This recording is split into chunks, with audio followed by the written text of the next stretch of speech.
कहते हैं किस्मत से ज्यादा और वक्त से पहले कभी कुछ नहीं मिलता, पर जब किस्मत खेल खेलती है तो जिंदगी किसी कहानी से कम नहीं लगती। वो शादी नहीं करना चाहती थी, पर हालात ने उसे किसी और की जगह दुल्हन बना दिया। वो था टाइटस ज़ेन, एक ऐसा नाम जिससे पूरी इंडस्ट्री कांपती थी। ठंडी निगाहें, कड़क चाल और ऐसा रुतबा कि लोग उसकी तरफ देखने से भी डरते थे। और अब उसकी जिंदगी में आई थी एक स्थानापन्न दुल्हन। झूठ और सच्चाई के बीच फंसी वो प्यार और नफरत की उस आग में जल रही थी, जहां हर कदम पर एक नया रहस्य छिपा था। वो कहती थी, मैं यहाँ अपनी मर्जी से नहीं आई। और वो मुस्कुरा कर कहता था, अब मर्जी मेरी चलेगी। हर दिन, हर पल, उनके बीच बढ़ती नफरत में कहीं न कहीं छिपा था प्यार का वो एहसास, जिसे दोनों समझना नहीं चाहते थे।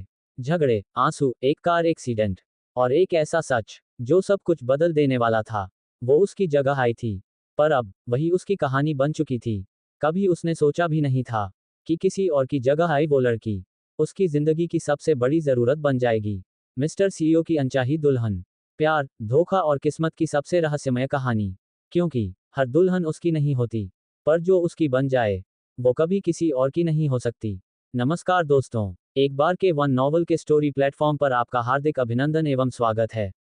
आज हम फिर हाजिर हैं एक नई रोमांस से भरी रोमांचक कहानी के साथ। ये कहानी आपको बहुत पसंद आएगी दोस्तों, तो प्लीज़ दोस्तों वीडियो के शुरू होते ही वीडियो को फटाफट लाइक कर दें और कमेंट करके बताएं कि आपको ये स्टोरी कैसी लगी। हाँ, अगर आप इस चैनल पर पहली बार आए हैं तो चैनल को सब्सक्राइब कर लें, क्योंकि हम इस चैनल पर इसी प्रकार की रोमांचक कहानियां लेकर आते रहते हैं। जल्दी अपडेट पाने के लिए और चैनल जुड़े रहने के लिए डिस्क्रिप्शन में दिए गए टेलीग्राम लिंक पर क्लिक करें। अब देर न करते हुए सीधे कहानी पर चलते हैं। इस कहानी का नाम है द सीईओएस अनवांटेड ब्राइड। अध्याय एक, निर्दयी। निर्दयी। शुरुआती वसंत, मौसम गर्म और ठंडे के बीच झूल रहा है। शहर के अस्पताल के स्त्री रोग विभाग में दोपहर के भोजन के समय गलियारे असामान्य रूप से मरीजों से खाली थे। नर्स स्टेशन के अंदर कुछ युवा नर्सें एकत्रित होकर बातें कर रही थीं और धीरे धीरे हंस रही थीं, जबकि एक वृद्ध नर्स डेस्क पर बैठकर मेडिकल रिकॉर्ड लिख रही थी। टाइटस ज़ेन विश्राम क्षेत्र में एक प्लास्टिक की कुर्सी पर अकेले बैठी थी, तथा उसने अपना बैग कसकर पकड़ रखा था। ऐसा नहीं था कि उसमें चोरी से बचाने लायक कोई विशेष मूल्यवान वस्तु थी, बल्कि ये ठंड का झोंका था जो उसके पेट के निचले हिस्से में घुस गया, जिससे वह अनजाने में कांपने लगी, और अवचेतन रूप से उसने अपने कंधों पर शॉल कस लिया। उसके नीचे रखी ठंडी प्लास्टिक की कुर्सी में कोई गर्माहट नहीं थी, फिर भी वह उस समय टाइटस ज़ेन के दिल में जितनी ठंडक नहीं थी। उसके पीले होंठ एक चाप की तरह मुड़े हुए थे, एक आत्मा मजाक, ठीक उसके दिल की तरह, जो लंबे समय से गर्मी से वंचित था। उसका सिर चकरा रहा था और चेहरे पर कोई रंग नहीं था। गलियारे में अकेले, अलग थलग बैठे हुए, उसने फिर से शॉल को अपने चारों ओर कस लिया, लेकिन फिर भी उसे गर्मी का कोई निशान महसूस नहीं हुआ। उसके विचार बहुत दूर चले गए। टाइटस, क्या तुम पागल हो? क्या तुम्हें पता है कि दुल्हन के रूप में दुल्हन की कार में बैठने का क्या मतलब होता है? उस समय वह सचमुच हताश थी। उसके पिता के चेहरे पर अप्रसन्नता, उसकी मां की हल्की सी दोषी आंखें, उन रिश्तेदारों का रवैया जो केवल दिखावे के लिए वहां आए थे। किसी और बात की परवाह किए बिना उसने गलती कर दी थी, और वह अपने परिवार को बाहरी लोगों के सामने उपहास का पात्र नहीं बनने दे सकती थी। अपनी दुल्हन की सहेली की पोशाक का हेम उठाते हुए टाइटस ज़ेन ने और कुछ नहीं सोचा और दृढ़तापूर्वक उसमें बैठ गई। फिर भी उसने यह उम्मीद नहीं की थी कि उस दिन के बाद से वह और लोगन रे वास्तव में सबसे परिचित अजनबी बन जाएंगे। लोगान, उसके पीले होंठों से अनजाने में बुदबुदाहट निकल गई, हाथों ने उसका चेहरा ढांक लिया, कंधों का हल्का सा कांपना उसकी लाचारी को प्रकट कर रहा था। यदि तुम मरे नहीं हो तो तुरंत वापस आ जाओ। नाथन, बहुत देर हो चुकी है, बहन अभी तक वापस क्यों नहीं आई? शायद तुम्हें अस्पताल जाकर उसे देखना चाहिए। विला में एक आदमी दूधिया सफेद यूरोपीय शैली के सोफे पर बैठा था, थोड़ा आगे की ओर झुका हुआ, कुशलता से एक सेब को छील रहा था। उसकी सुंदर चाल उसके सुंदर व्यवहार से मेल खा रही थी। उसके बगल में व्हीलचेयर पर एक महिला बैठी थी, जिसने हल्के गुलाबी रंग की पोशाक पहन रखी थी। उसका नाजुक चेहरा किसी चीनी मिट्टी की गुड़िया की तरह पीला था। उसके चमकदार बाल कंधों पर बिखरे हुए थे, तथा उसके घुटनों पर एक कंबल पड़ा था जिससे उसके पैर छिपे हुए थे। लंबे और मजबूत आदमी के बगल में बैठी दुबली पतली महिला ग्रीनहाउस में एक नाजुक बेगोनिया की तरह थी, जो अदम्य रूप से एक सुरक्षात्मक प्रवृत्ति का आह्वान कर रही थी। कोई जरूरत नहीं है। उसके कामुक पतले होंठ हल्के से खुले और सहजता से दो शब्द निकल गए। नाथन, ओलिविया ज़ेन ने सुंदर और सुरुचिपूर्ण आदमी की बांह खींचते हुए अपनी नाराजगी व्यक्त की। तुम ऐसे कैसे हो सकते हो? नाथन मूर ने अपना सिर घुमाया और व्हीलचेयर पर बैठी कमजोर महिला पर एक क्षणिक नजर डाली। उसकी गहरी आंखों में कोमलता का एक संसार था। उसने फल काटने वाला चाकू और सेब नीचे रख दिया और ओलिविया के चिकने बालों पर हल्के से हाथ फेरा। उसकी आवाज़ मधुर और सुकून देने वाली थी। वह बच्ची नहीं है, वह खो नहीं जाएगी। तुम्हें पता है मेरा यह मतलब नहीं था। ओलिविया की भौहें तन गईं। ये देखकर कि उस आदमी ने कोई हरकत नहीं की, उसने अपनी कुर्सी के पहिए दूसरी तरफ घुमा लिए। मैं खुद सिस्टर को बुला लूंगी।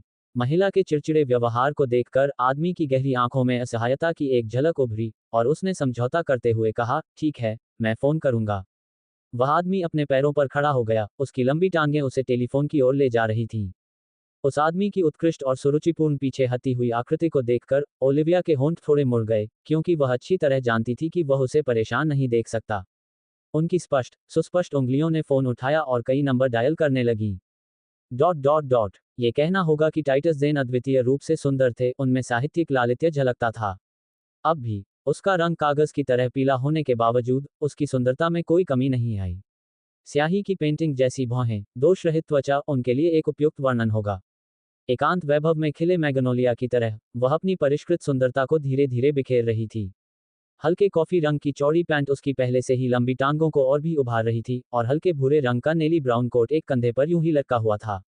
बिना किसी खास देखभाल के उसके रसीले काले बाल दाहिनी ओर लहरा रहे थे और उसके इस गोरे रंग के साथ वह और भी प्यारी लग रही थी। उसने अपने हाथ नीचे कर लिए और सिर पीछे झुका लिया, एक कमजोर आह भरते हुए वह ऊपर गलियारे में जलती हुई रोशनी को देखती रही, बहुत देर तक बिना हिले। स्टेशन पर मौजूद नर्स ने उसकी ओर देखा और उसे आराम कुर्सी पर अकेले बैठे देखकर एक दूसरे से फुसफुसाने से खुद को नहीं रोक सकी। उनकी आवाज धीमी होती जा रही थी।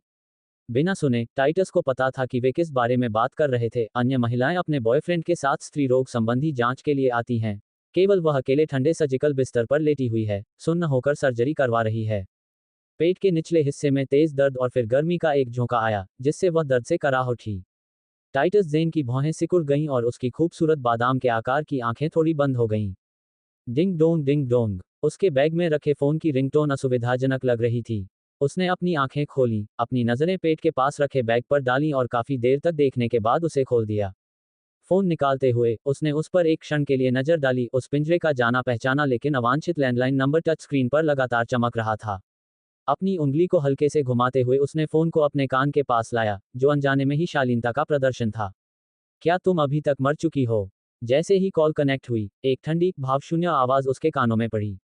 टाइटस जेन मंद मंद मुस्कुराए, उसके पीले होंठ खुल गए, लेकिन इससे पहले कि वह कुछ बोल पाती, उस आदमी की ठंडी आवाज ने उसे बीच में ही रोक दिया। अगर तुम मरे नहीं हो तो तुरंत यहां वापस आ जाओ। अध्याय 3:3। वह अपने द्वारा चुने गए मार्ग के लिए किसी और को दोष नहीं दे सकती। अभी भी नहीं मरा। जैसे ही कॉल कनेक्ट हुई, एक ठंडी गर्माहट रहित आवाज उसके कानों में पड़ी। टाइटस जेन ने हल्की सी मुस्कुराहट दी, उसके पीले होंठ थोड़े से खुल गए, लेकिन जैसे ही वह बोलने वाली थी, उसे उस आदमी की ठंडी आवाज ने रोक दिया। अगर तुम मरे नहीं हो तो तुरंत वापस आ जाओ। एक झटके के साथ उस आदमी ने फोन रख दिया। ठीक है।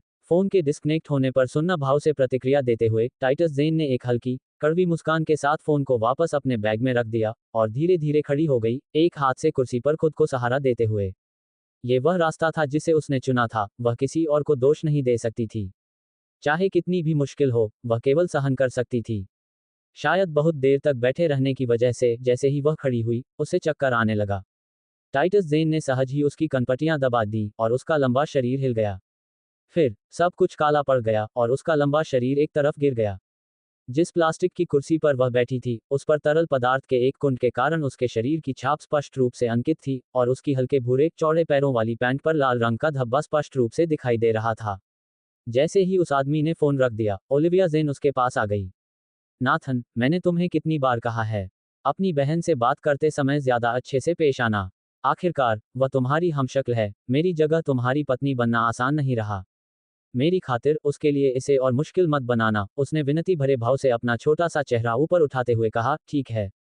उस आदमी की सामान्यतः ठंडी अभिव्यक्ति में गर्माहट आ गई, उसके सेक्सी पतले होंठ थोड़े से खुल गए, उसके मुंह के कोनों पर एक कोमल चाप बन गया जो उसकी कोमलता को दर्शा रहा था, जो उस आदमी के बिल्कुल विपरीत था जो अभी अभी फोन पर बात कर रहा था। ठीक है, उसने घुटने मोड़कर उसके सामने घुटनों के बल बैठते हुए कहा। उसने उसके दुबले पतले चेहरे को सहलाया। ओलिविया जेन ने उसके हाथों को अपने हाथों से ढक लिया, उसका मेकअप रहित नाजुक चेहरा उसकी हथेली से रगड़ खा रहा था। उसके होठों पर मुस्कान आ गई, तुम सच में बहुत दयालु हो। शहर के केंद्र में स्थित एक निजी अस्पताल के कमरे में टाइटस जेन बिस्तर पर लेटी हुई थी। उसका चेहरा पीला और कमजोर दिख रहा था।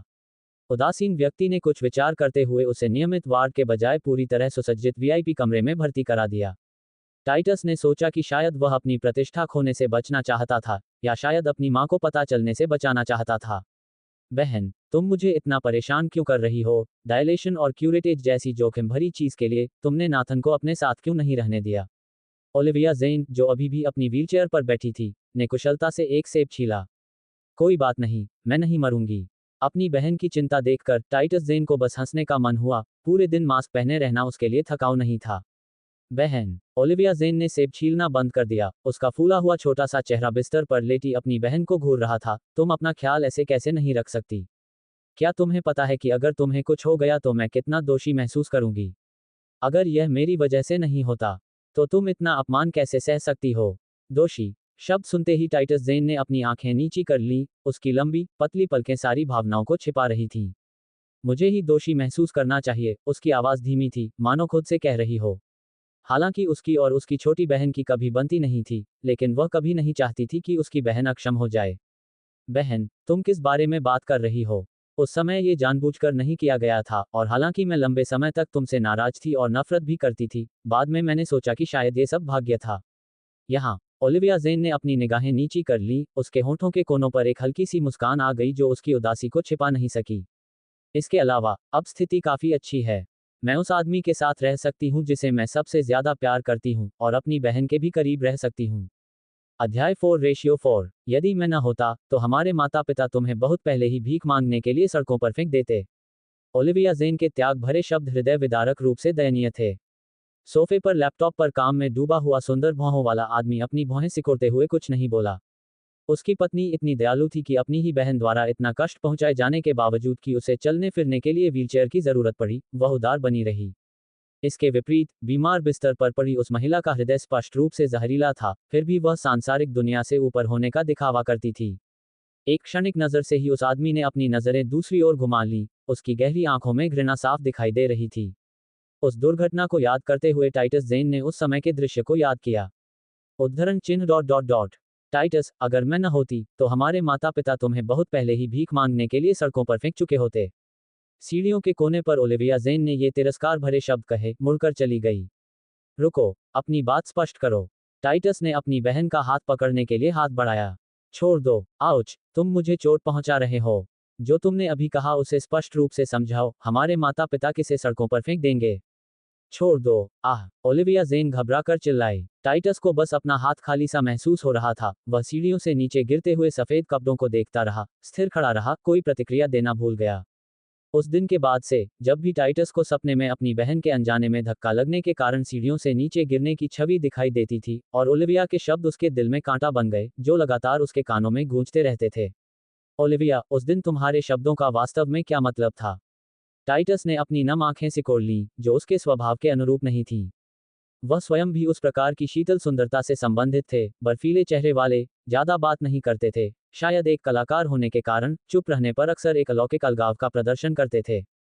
फिर भी उनकी आंखें स्वाभाविक रूप से आकर्षक थीं, भले ही उनमें कोई भाव न हो, और उनकी एक झलक ही लोगों की भावनाओं को जगाने के लिए पर्याप्त थी। कैसे शब्द? ओलिविया जेन ने अपने सेब को छीलना जारी रखा। उसके होंठ एक कोमल चाप में मुड़ गए, जो शांत और कोमल लग रहे थे। यदि वे लोग उसे अच्छी तरह से नहीं जानते होते तो कोई भी यह विश्वास नहीं करता कि वे दोनों सगी बहनें हैं। वे न केवल एक दूसरे से भिन्न दिखते थे, बल्कि उनके स्वभाव और व्यक्तित्व भी पूरी तरह से भिन्न थे। टाइटस ने अपनी पानी से भरी आंखें फिर से सिकोड़ लीं, जो तिरछी नजरों के कारण थोड़ी मुड़ी हुई हो गई थीं, जिससे अनजाने में एक मोहक भ्रम पैदा हो गया। पहले, वह अपनी बहन के मासूम रूप रंग से धोखा खा चुका था। चूंकि उसे छोटी उम्र में ही पढ़ाई के लिए विदेश भेज दिया गया था, इसलिए वह कभी कभार ही अपने परिवार से मिलने घर लौटता था। हर बार जब वह वापस आता, तो उसकी बहन उससे सवाल करती, जिसे वह अपनी बहन की चिंता समझकर यह मान लेता था कि वह उनके माता पिता का स्नेह छीन लेगा। हालांकि टाइटस यह नहीं समझ पा रहा था कि भले ही वे दोनों एक ही माता पिता से पैदा हुए थे, लेकिन उनके पिता के व्यवहार में बहुत अंतर था। अगर उसकी मां की देखभाल न होती, तो टाइटस को सचमुच शक होता कि वह गोद लिया हुआ बच्चा है। ओलिविया, सवाल से बचो मत। तुम्हारा क्या मतलब था जब तुमने कहा कि मेरे माता पिता मुझे सड़कों पर भीख मांगने के लिए घर से निकाल देंगे? टाइटस स्वयं आमतौर पर बिना मुस्कुराए रहते थे और अपनी बहन के विपरीत उनके शब्द नर्म नहीं होते थे, इसलिए जब वे बोलते थे तो उनका स्वर कुछ कुछ प्रश्नवाचक होता था। बहन, क्या बात कर रही हो? मैंने ऐसा कब कहा है? बेहोश होने के बाद तुम्हारा सिर खराब हो गया था क्या? ओलिविया जेन ने अपना सिर उठाकर अपनी बहन की ओर देखा, जो बीमार बिस्तर पर पीली और पीली पड़ी थी, और हंसते हुए बोली। टाइटस, उसकी आंखें और भी संकुचित हो गईं। देखो, यह उसकी अपनी बहन थी जो हमेशा अपने निरीह व्यवहार और शब्दों से उसे हरा देती थी। अपनी बहन के पाखंडी चेहरे का सामना न करना चाहने के कारण टाइटस ने अपना चेहरा दरवाजे की ओर मोड़ लिया। लेकिन यहाँ एक और व्यक्ति था जिसे वह घृणित मानता था, जो सोफे पर बैठा था और अपने कंप्यूटर पर काम करने में तल्लीन था। उस आदमी के काम करने के केंद्रित तरीके को देखकर टाइटस खुद को उपहास करने से नहीं रोक सका। अध्याय 5:5। ज़ियाओली, तुम्हें उससे प्यार हो गया है। वह स्पष्ट रूप से एक ऐसा व्यक्ति था जो दूसरों से ऊंचा था, उन्हें अपने वश में करने में कुशल था, फिर भी अपनी बहन के सामने वह सबसे वफादार व्यक्ति बन गया। ये सोचने पर कि बहन वास्तव में बहुत शक्तिशाली थी, इतना प्रभावशाली व्यक्ति उसके अनार के रंग के वस्त्र के नीचे उसके पैरों पर गिरने को तैयार था और उसकी आज्ञाओं का पालन कर रहा था, जिससे पता चलता था कि उसके प्रति उसकी भावनाएं कितनी गहरी थीं। टाइटस जेन की नज़र को महसूस करते हुए, जो व्यक्ति लगन से काम कर रहा था, उसने अचानक ऊपर देखा, उसकी ठंडी आंखें सीधे टाइटस की आंखों से टकरा गईं। चूंकि इससे बचने का कोई रास्ता नहीं था, इसलिए टाइटस ने सीधे उसकी निगाहों से आंखें मिला लीं। जब वह मुस्कुरा नहीं रही थी तो उसकी आकर्षक आंखों में कुछ हद तक ठंडक थी। उसका पीला सा चेहरा और भी ठंडा हो गया, मानो वह किसी अजनबी को देख रही हो। एक ही नज़र में उस आदमी ने अपनी भौहें सिकोड़ लीं, उसकी काली आंखों में स्पष्ट घृणा दिखाई दे रही थी। उसने अपना काम जारी रखने के लिए अपनी नज़रें वापस खींच लीं। टाइटस जेन के रक्तहीन होंठ थोड़े से मुड़े हुए थे, उपहास से भरे हुए, वह उन्हें उतना ही नापसंद करती थी। बी टी की एक आदर्श जोड़ी एक दूसरे से घृणा करती है। उन दोनों को देखने की इच्छा न रखते हुए टाइटस जेन ने आराम करने के लिए अपनी आंखें बंद कर लीं। टाइटस जेन नाथन मूर के लिए अजनबी थे, उनकी उनसे केवल 3 बार मुलाकात हुई थी, जिसमें उनकी बहन की शादी भी शामिल थी। पहली घटना उसकी बहन की सगाई की पार्टी में हुई थी, जिसमें शामिल होने के लिए उसने विशेष प्रयास किया था।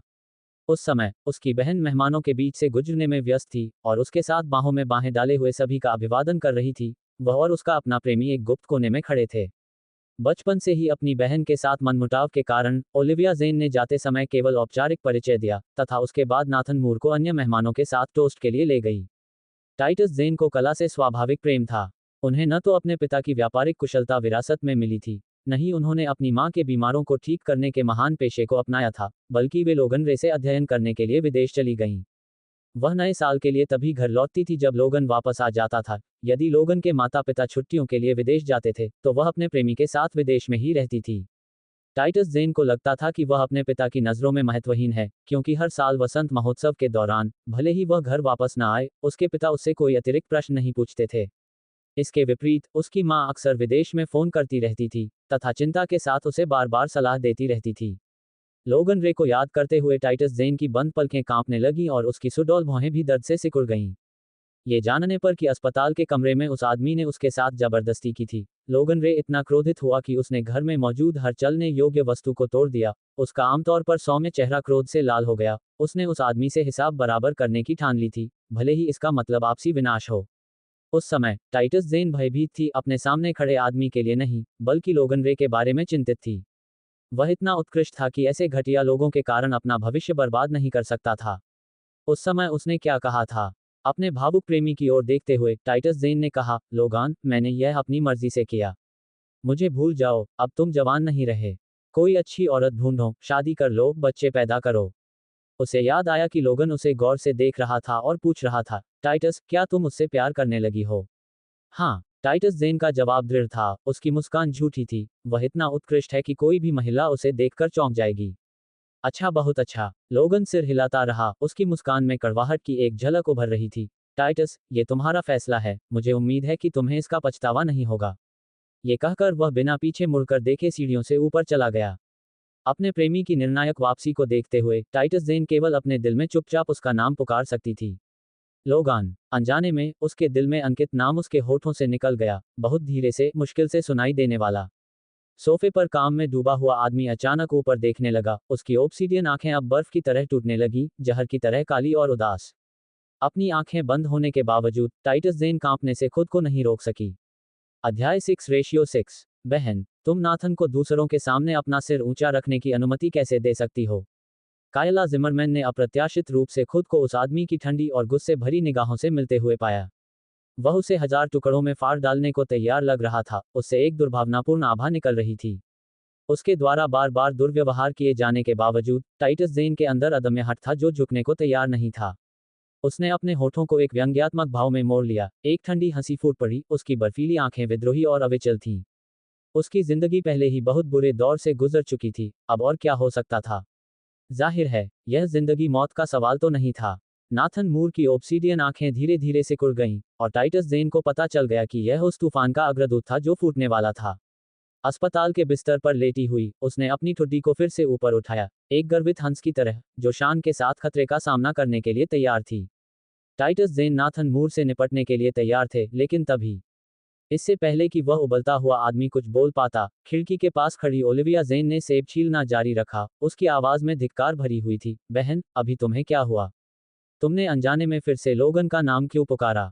तुम नाथन को कैसा महसूस होता होगा, इसकी उम्मीद कर सकती हो। खुशकिस्मती से, यहाँ सिर्फ हम 3 ही हैं। अगर दूसरों ने सुन लिया, तो नाथन सबके सामने अपना चेहरा कैसे दिखा पाएगा? ओलिविया ज़ेन के शब्द उचित प्रतीत हुए, लेकिन उन्होंने जानबूझकर, हमेशा और अनजाने में पर जोर दिया। ऐसा करके, उसने टाइटस ज़ेन के दिल में लोगन रे की अपूरणीय स्थिति पर जोर दिया। इसके अलावा, ओलिविया ज़ेन के हर शब्द में नाथन मूर की भावनाओं का ध्यान रखा गया था। यदि हम दोनों बहनों को पत्नी और उपपत्नी के रूप में देखें तो ओलिविया ज़ेन, पत्नी, निस्संदेह समझदार और सहनशील थी, तथा अपने पति की अथक सुरक्षा करती थी।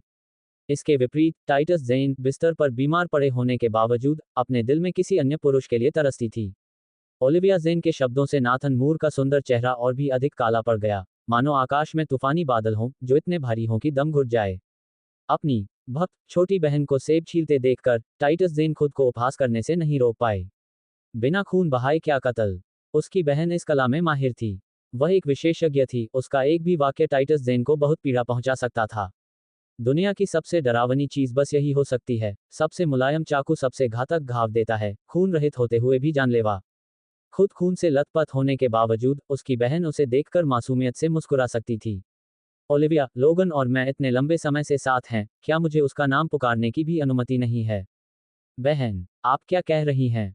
ओलिविया ज़ेन ने अपना सिर उठाया और बिस्तर के पास सोफे पर बैठे आदमी की तरफ घबराहट से देखा। आपका क्या मतलब है कि आप और लोगन इतने लंबे समय से साथ हैं, अब आप नाथन की पत्नी हैं, और वह परेशान होगा? हाँ, टाइटस ज़ेन के रक्तहीन होठों से एक हल्की हंसी निकली। ओलिविया, भले ही कोई नाराज हो, लोगन के साथ मेरा रिश्ता एक ऐसा सच है जिसे मिटाया नहीं जा सकता, और इसके अलावा, हम दोनों एक साथ बड़े हुए हैं, एक ही फली के 2 मटर की तरह। टाइटस ज़ेन उस आदमी को उकसाने पर आमादा था, जो बर्बादी और बर्बादी के भाग्य को स्वीकार कर चुका था। टाइटस ज़ेन, हर एक कटु शब्द नेथन मूर के भीगे हुए दांतों के बीच से निकला। जैसे ही उसने अपना लैपटॉप सोफे पर फेंका और खड़ा हो गया, उसका लंबा शरीर बिस्तर की ओर बढ़ रहा था। नाथन, नहीं, मत करो, बहन को चोट मत पहुंचाओ। ओलिविया ज़ेन भयभीत दिख रही थी, उसका चेहरा पीला पड़ गया जब उसने फल के चाकू और सेब को एक तरफ फेंक दिया, और अपनी व्हीलचेयर को तेजी से नाथन मूर की ओर मोड़ दिया। ओलिविया ज़ेन की व्हीलचेयर तेजी से आगे बढ़ी, और जब तक वह व्यक्ति रोगी के बिस्तर पर पहुंचा, तब तक ओलिविया ज़ेन उसके सामने खड़ी हो गई थी। उसने अपनी बाहें सुरक्षात्मक मुद्रा में फैला ली थीं, जिससे टाइटस ज़ेन उसके पीछे आ गया। अध्याय 7:7। नाथन मूर ने कहा, अगर तुम मुझे उकसाओगी, औरत, मैं फिर भी मारूंगा। ओलिविया ज़ेन की चाल कुछ हद तक जल्दबाजी वाली थी, और व्हीलचेयर अचानक रुकने से पहले तेजी से फिसली, जिससे गति के कारण वह लगभग गिर गई। नाथन मूर की अभिव्यक्ति एक तूफान की तरह गहरी हो गई। उसकी लंबी बांह ने ओलिविया को पहियों के बीच मजबूती से जकड़ लिया। उसकी नाराजगी भरी आवाज में दोष नहीं था, लेकिन दिल का दर्द भरा था। इतनी जल्दी क्यों? ये बहुत खतरनाक है। अगर तुम्हें चोट लग गई तो तुम क्या करोगे? ओलिविया ज़ेन, जो स्वयं को चोट पहुंचाने के बारे में चिंतित नहीं थी, ने इस अवसर का लाभ उठाते हुए नाथन मूर की बांह पकड़ ली, तथा अपना पीला सा चेहरा झुकाते हुए धीमी आवाज में विनती की। नाथन, क्या तुम कृपया बहन को सजा नहीं दे सकते? इससे मेरा दिल दुखेगा। टाइटस ज़ेन, अपनी बहन को इस तरह से उसकी रक्षा करते देख उसे कोई भावना महसूस नहीं हुई, बल्कि उसे यह हास्यास्पद लगा। उसके रक्तहीन होंठ ठंडे उपहास में बदल गए।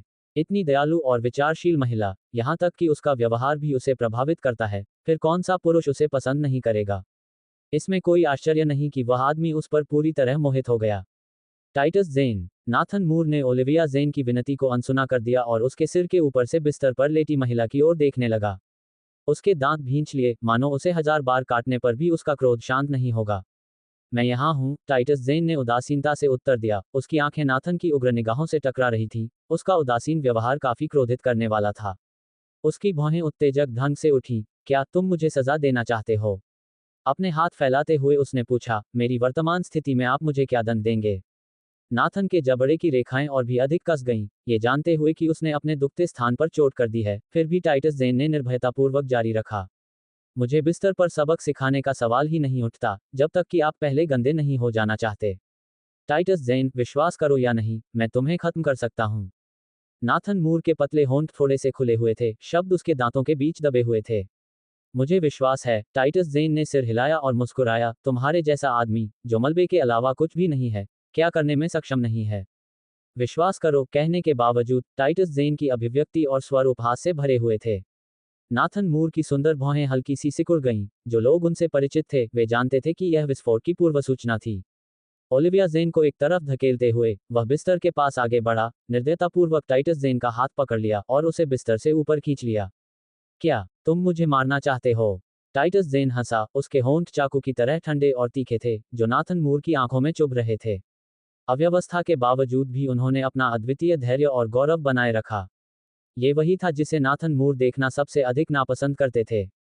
कभी कभी वह चाहता था कि वह उसके पैरों पर गिर पड़े, रोए और सिसकते हुए स्वीकार करे, मैं गलत था, कृपया मुझे सजा मत दो। उसने सोचा कि अगर वह दया की भीख मांगेगी तभी वह उसे जाने देगा। लेकिन उसने ऐसा कभी नहीं किया। भले ही उसकी आंखों में डर झलकता था, भले ही वह डरी हुई थी, और कभी कभी उसका शरीर भूसे की तरह कांपता था। इसलिए उसे उसकी दिखावटी शांति से सख्त नफरत थी। एक महिला को ओलिविया ज़ेन की तरह होना चाहिए, कोमल और कमजोर, जिससे एक पुरुष उसे अपने पंखों के नीचे लेना और उसकी अच्छी तरह से रक्षा करना चाहे। नाथन मूर के पतले होंठ एक हल्के चाप में मुड़ गए, जिसके बाद एक नर्म व्यंग्य निकला। टाइटस ज़ेन, मेरे धैर्य की परीक्षा मत लो। अगर तुमने मुझे बहुत ज्यादा उकसाया तो मैं तुम्हें मार दूंगी। उसके पतले होंठ टाइटस ज़ेन के सामने थोड़े से हिले और कल्पना से परे सबसे घृणित शब्द बोले। विशेषकर अंतिम 3 शब्द, जो अत्यंत निर्दयतापूर्ण और क्रूर हैं। टाइटस ज़ेन ने ठंडे स्वर में उपहास किया। वह ये समझने में असमर्थ थी कि उसकी बहन ने इस आदमी में क्या देखा। उसके होंठ थोड़े मुड़े। ठीक है, मुझे पहले कभी किसी पुरुष ने नहीं मारा, क्यों न मेरे लिए यह मिसाल तोड़ दी जाए। बचपन के प्रेमियों की तरह लोगन रे के साथ बड़े होने के कारण उनके बीच बहस बहुत कम और दूर दूर तक होती थी, और परिष्कृत और सौम्य लोगन उस पर उंगली उठाना भी बर्दाश्त नहीं कर सकता था। टाइटस ज़ेन, आप यही मांग रहे हैं? नाथन मूर ने अपने बड़े हाथ को ऊपर उठाते हुए दांत भींचते हुए कहा। टाइटस ज़ेन ने अपना चेहरा ऊपर की ओर झुका लिया और अपनी आंखें बंद कर लीं। नाथन, नहीं। जैसे ही ओलिविया ज़ेन की चीख शांत हुई, वैसे ही उस आदमी का बड़ा हाथ भी शांत हो गया। अध्याय 8। हे सांप और बिच्छू के हृदय वाली स्त्री, तुझ पर दया नहीं की जानी चाहिए। धप्पड़। एक तेज आवाज से अस्पताल का कमरा भर गया, जहां हवा मानो जम गई, एकदम खामोश। टाइटस ज़ेन ने प्रभावित क्षेत्र को ढक लिया और उस आदमी को घूरने लगे जो उनके ऊपर मंडरा रहा था। होश में आने पर वह नाथन मूर पर झपटा। यद्यपि वह पूरी तरह से कमजोर महसूस कर रहा था, फिर भी उसने पूरी ताकत से संघर्ष किया, जूझता रहा और लड़ता रहा। उसके पतले, पीले हाथ बार बार नाथन मूर के कंधों और छाती पर टकरा रहे थे। उसका मूल रूप से पीला चेहरा अब शर्म और गुस्से से लाल हो रहा था। नाथन मूर, तुम कमीने, मुझे मारने का तुम्हें क्या अधिकार है? इसके अलावा, ऐसे निजी क्षेत्र, नितंबों पर प्रहार करना। अपमानित और उत्तेजित, टाइटस ज़ेन, एक परिपक्व 28 वर्षीय महिला, के नितंबों पर एक आदमी ने प्रहार किया। भले ही किसी को पता न चले, फिर भी वह अपमानित महसूस करती थी। व्हीलचेयर पर टिके ओलिविया ज़ेन के हाथ अनायास ही कस गए, उसके छोटे से चेहरे का रंग उड़ गया, उसके होंठ कसने लगे और उसकी आंखें घबराहट से भर गईं। पिटाई, इस प्रकार की सजा, माता पिता और उनके बच्चों के बीच के मामलों को छोड़कर, केवल जोड़ों के बीच ही होती है। कभी कभी जब कोई प्रेमिका या पत्नी जिद्दी हो जाती है और गुस्सा दिखाती है, जिससे पुरुष का गुस्सा भड़क उठता है, तो पुरुष, दंड देने से हिचकिचाते हुए भी दंड देना चाहता है। इसलिए वह अपनी महिला को सचेत करने के लिए उसे थप्पड़ मारने का विकल्प चुनता है।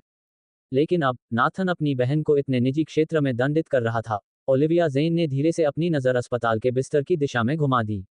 बिस्तर पर, टाइटस ज़ेन ने गुस्से में उस आदमी को मारना जारी रखा, जिसका सुंदर चेहरा बेहद ठंडा था। उसने केवल एक हाथ से उसके कंधों को पकड़ा हुआ था। एक हाथ से उसने टाइटस ज़ेन की मुट्ठियों को अपने चेहरे तक पहुंचने से रोकने का प्रयास किया, और आगे कोई इशारा नहीं किया।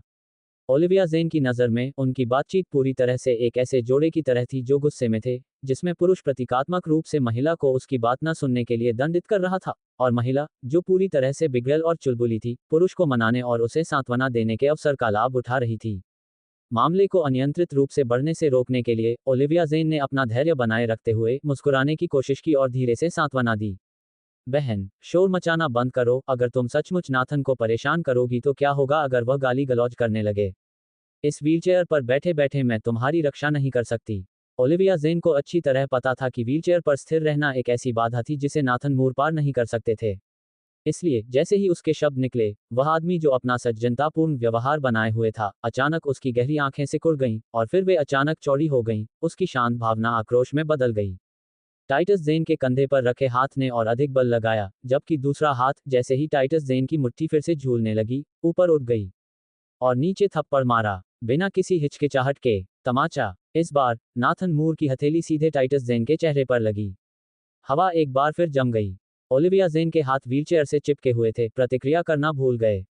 उसने कभी नहीं सोचा था कि यह आदमी, जो हमेशा उसके प्रति सौम्य और विचारशील रहा था, एक महिला पर वार करेगा।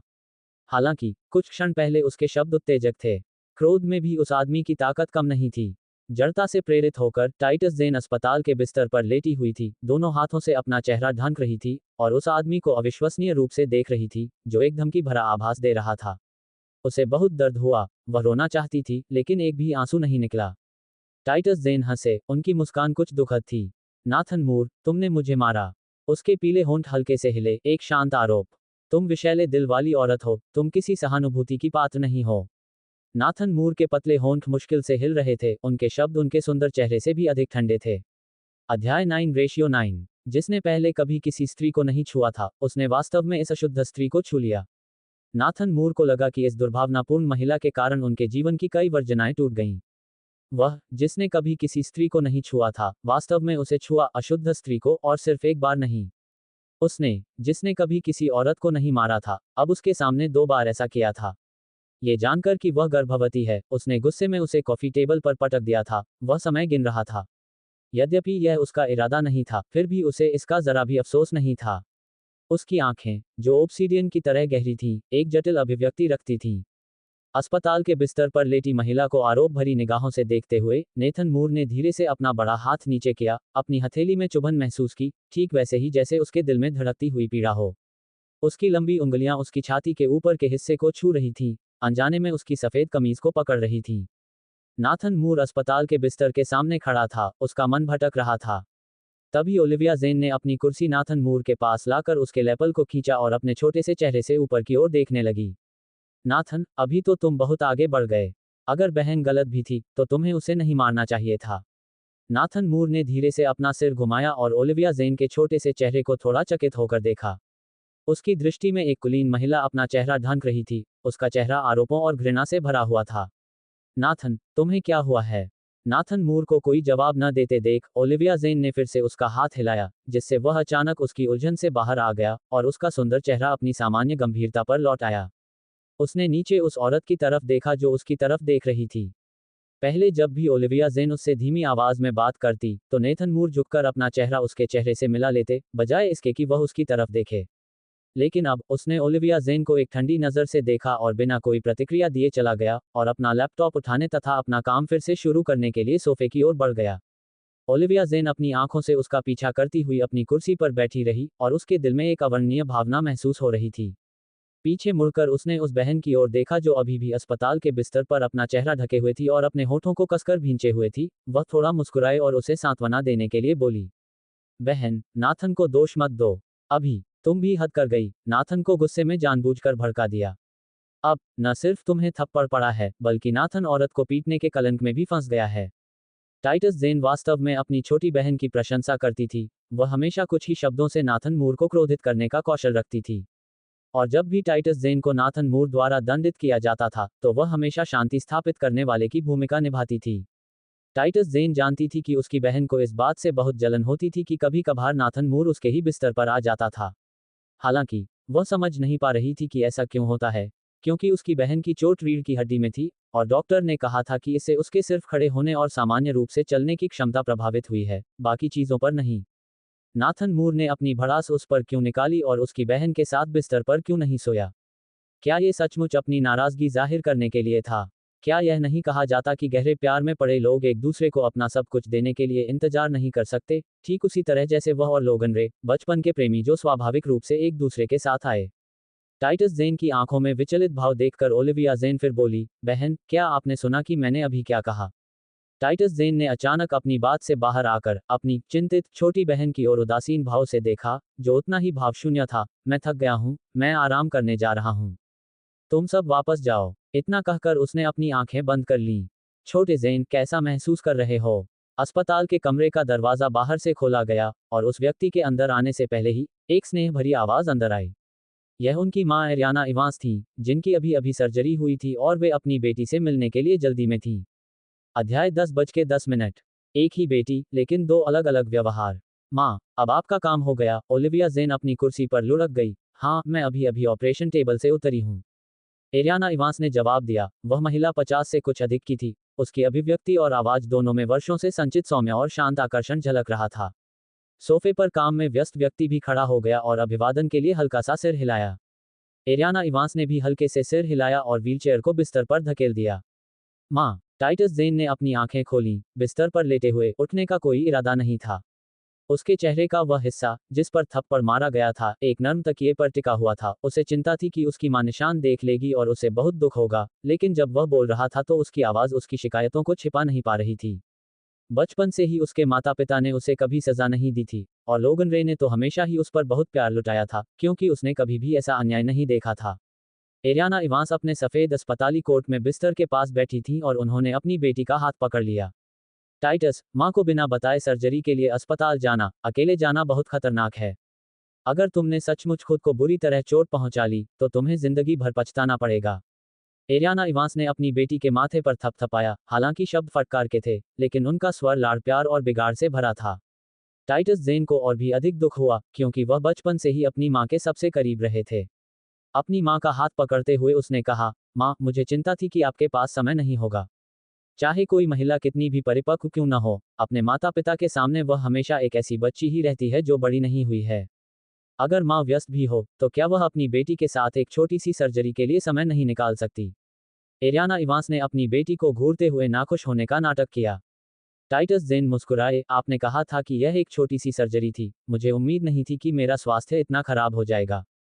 एरियाना इवांस ने अपनी बेटी के माथे पर फिर से थपथपाया। उसका भाषण अंतहीन लाड़ प्यार और बिगाड़ से भरा था। फिर वह व्हीलचेयर पर बैठी अपनी बेटी की ओर देखने लगी, जिसे नजरअंदाज किया जा रहा था। उसकी अभिव्यक्ति तुरंत गंभीर हो गई।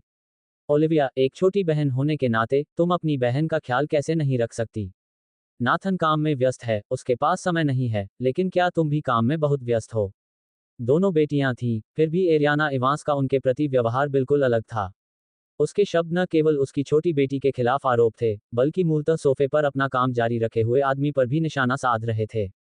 उसकी पत्नी गर्भपात करा रही है, लेकिन एक पुरुष के रूप में उसके साथ न रहकर, काम को बहाना बनाकर, चाहे वह कितनी भी व्यस्त क्यों न हो, क्या वास्तव में उसके पास एक घंटा भी खाली नहीं है? स्पष्टतः वह इसमें शामिल होना ही नहीं चाहता। एरियाना इवांस एक पारंपरिक और सदाचारी महिला हैं, अपने दामाद की खुलेआम आलोचना करने में असमर्थ। वह अपनी सारी नाराजगी केवल अपनी बेटियों पर ही निकाल सकती हैं। माँ, ओलिविया जेन ने अपने होठों को भींच लिया और फिर कंबल से ढके अपने पैरों की ओर देखा, फिर एक दुखी भाव के साथ ऊपर देखा। अब मेरी तरफ देखो, मैं अपनी बहन के साथ अस्पताल कैसे जा सकती हूँ? आपकी बहन अपनी सर्जरी के लिए अस्पताल नहीं आ सकी, लेकिन अब आप आ सकती हैं। एरियाना इवांस का स्वर अपनी छोटी बेटी की शिकायत पर नर्म नहीं हुआ, बल्कि और भी कठोर हो गया। माँ, ओलिविया जेन ने धीरे से पुकारा, फिर अपना सिर झुका लिया। उसकी लंबी पलकें कांप रही थीं। उसे स्पष्ट रूप से लग रहा था कि उसके साथ अन्याय हुआ है। ओह, सोफे पर काम में तल्लीन आदमी अब और नहीं सुन सका। वही बेटियां, लेकिन उनकी मां द्वारा उनके साथ अलग व्यवहार किया जाता था। यदि वह उस महिला की मां नहीं होती जिसे वह पसंद करता था, तो वह उसे अस्पताल के कमरे से बाहर निकाल देता। उन्होंने अपना लैपटॉप थोड़ा जोर लगाकर एक तरफ रख दिया, जो उनके असंतोष का प्रतीक था। खड़े होते समय जब सबकी निगाहें उसकी ओर मुड़ गईं, तो उसने एरियाना इवांस की ओर थोड़ा सा सिर हिलाया। मैं सिगरेट पीने जा रहा हूँ। ये कहकर वह अस्पताल के कमरे से बाहर चला गया। अध्याय 11:11। यदि यह आदमी दुर्व्यवहार करने में सक्षम है, तो और क्या है जो वह नहीं कर सकता?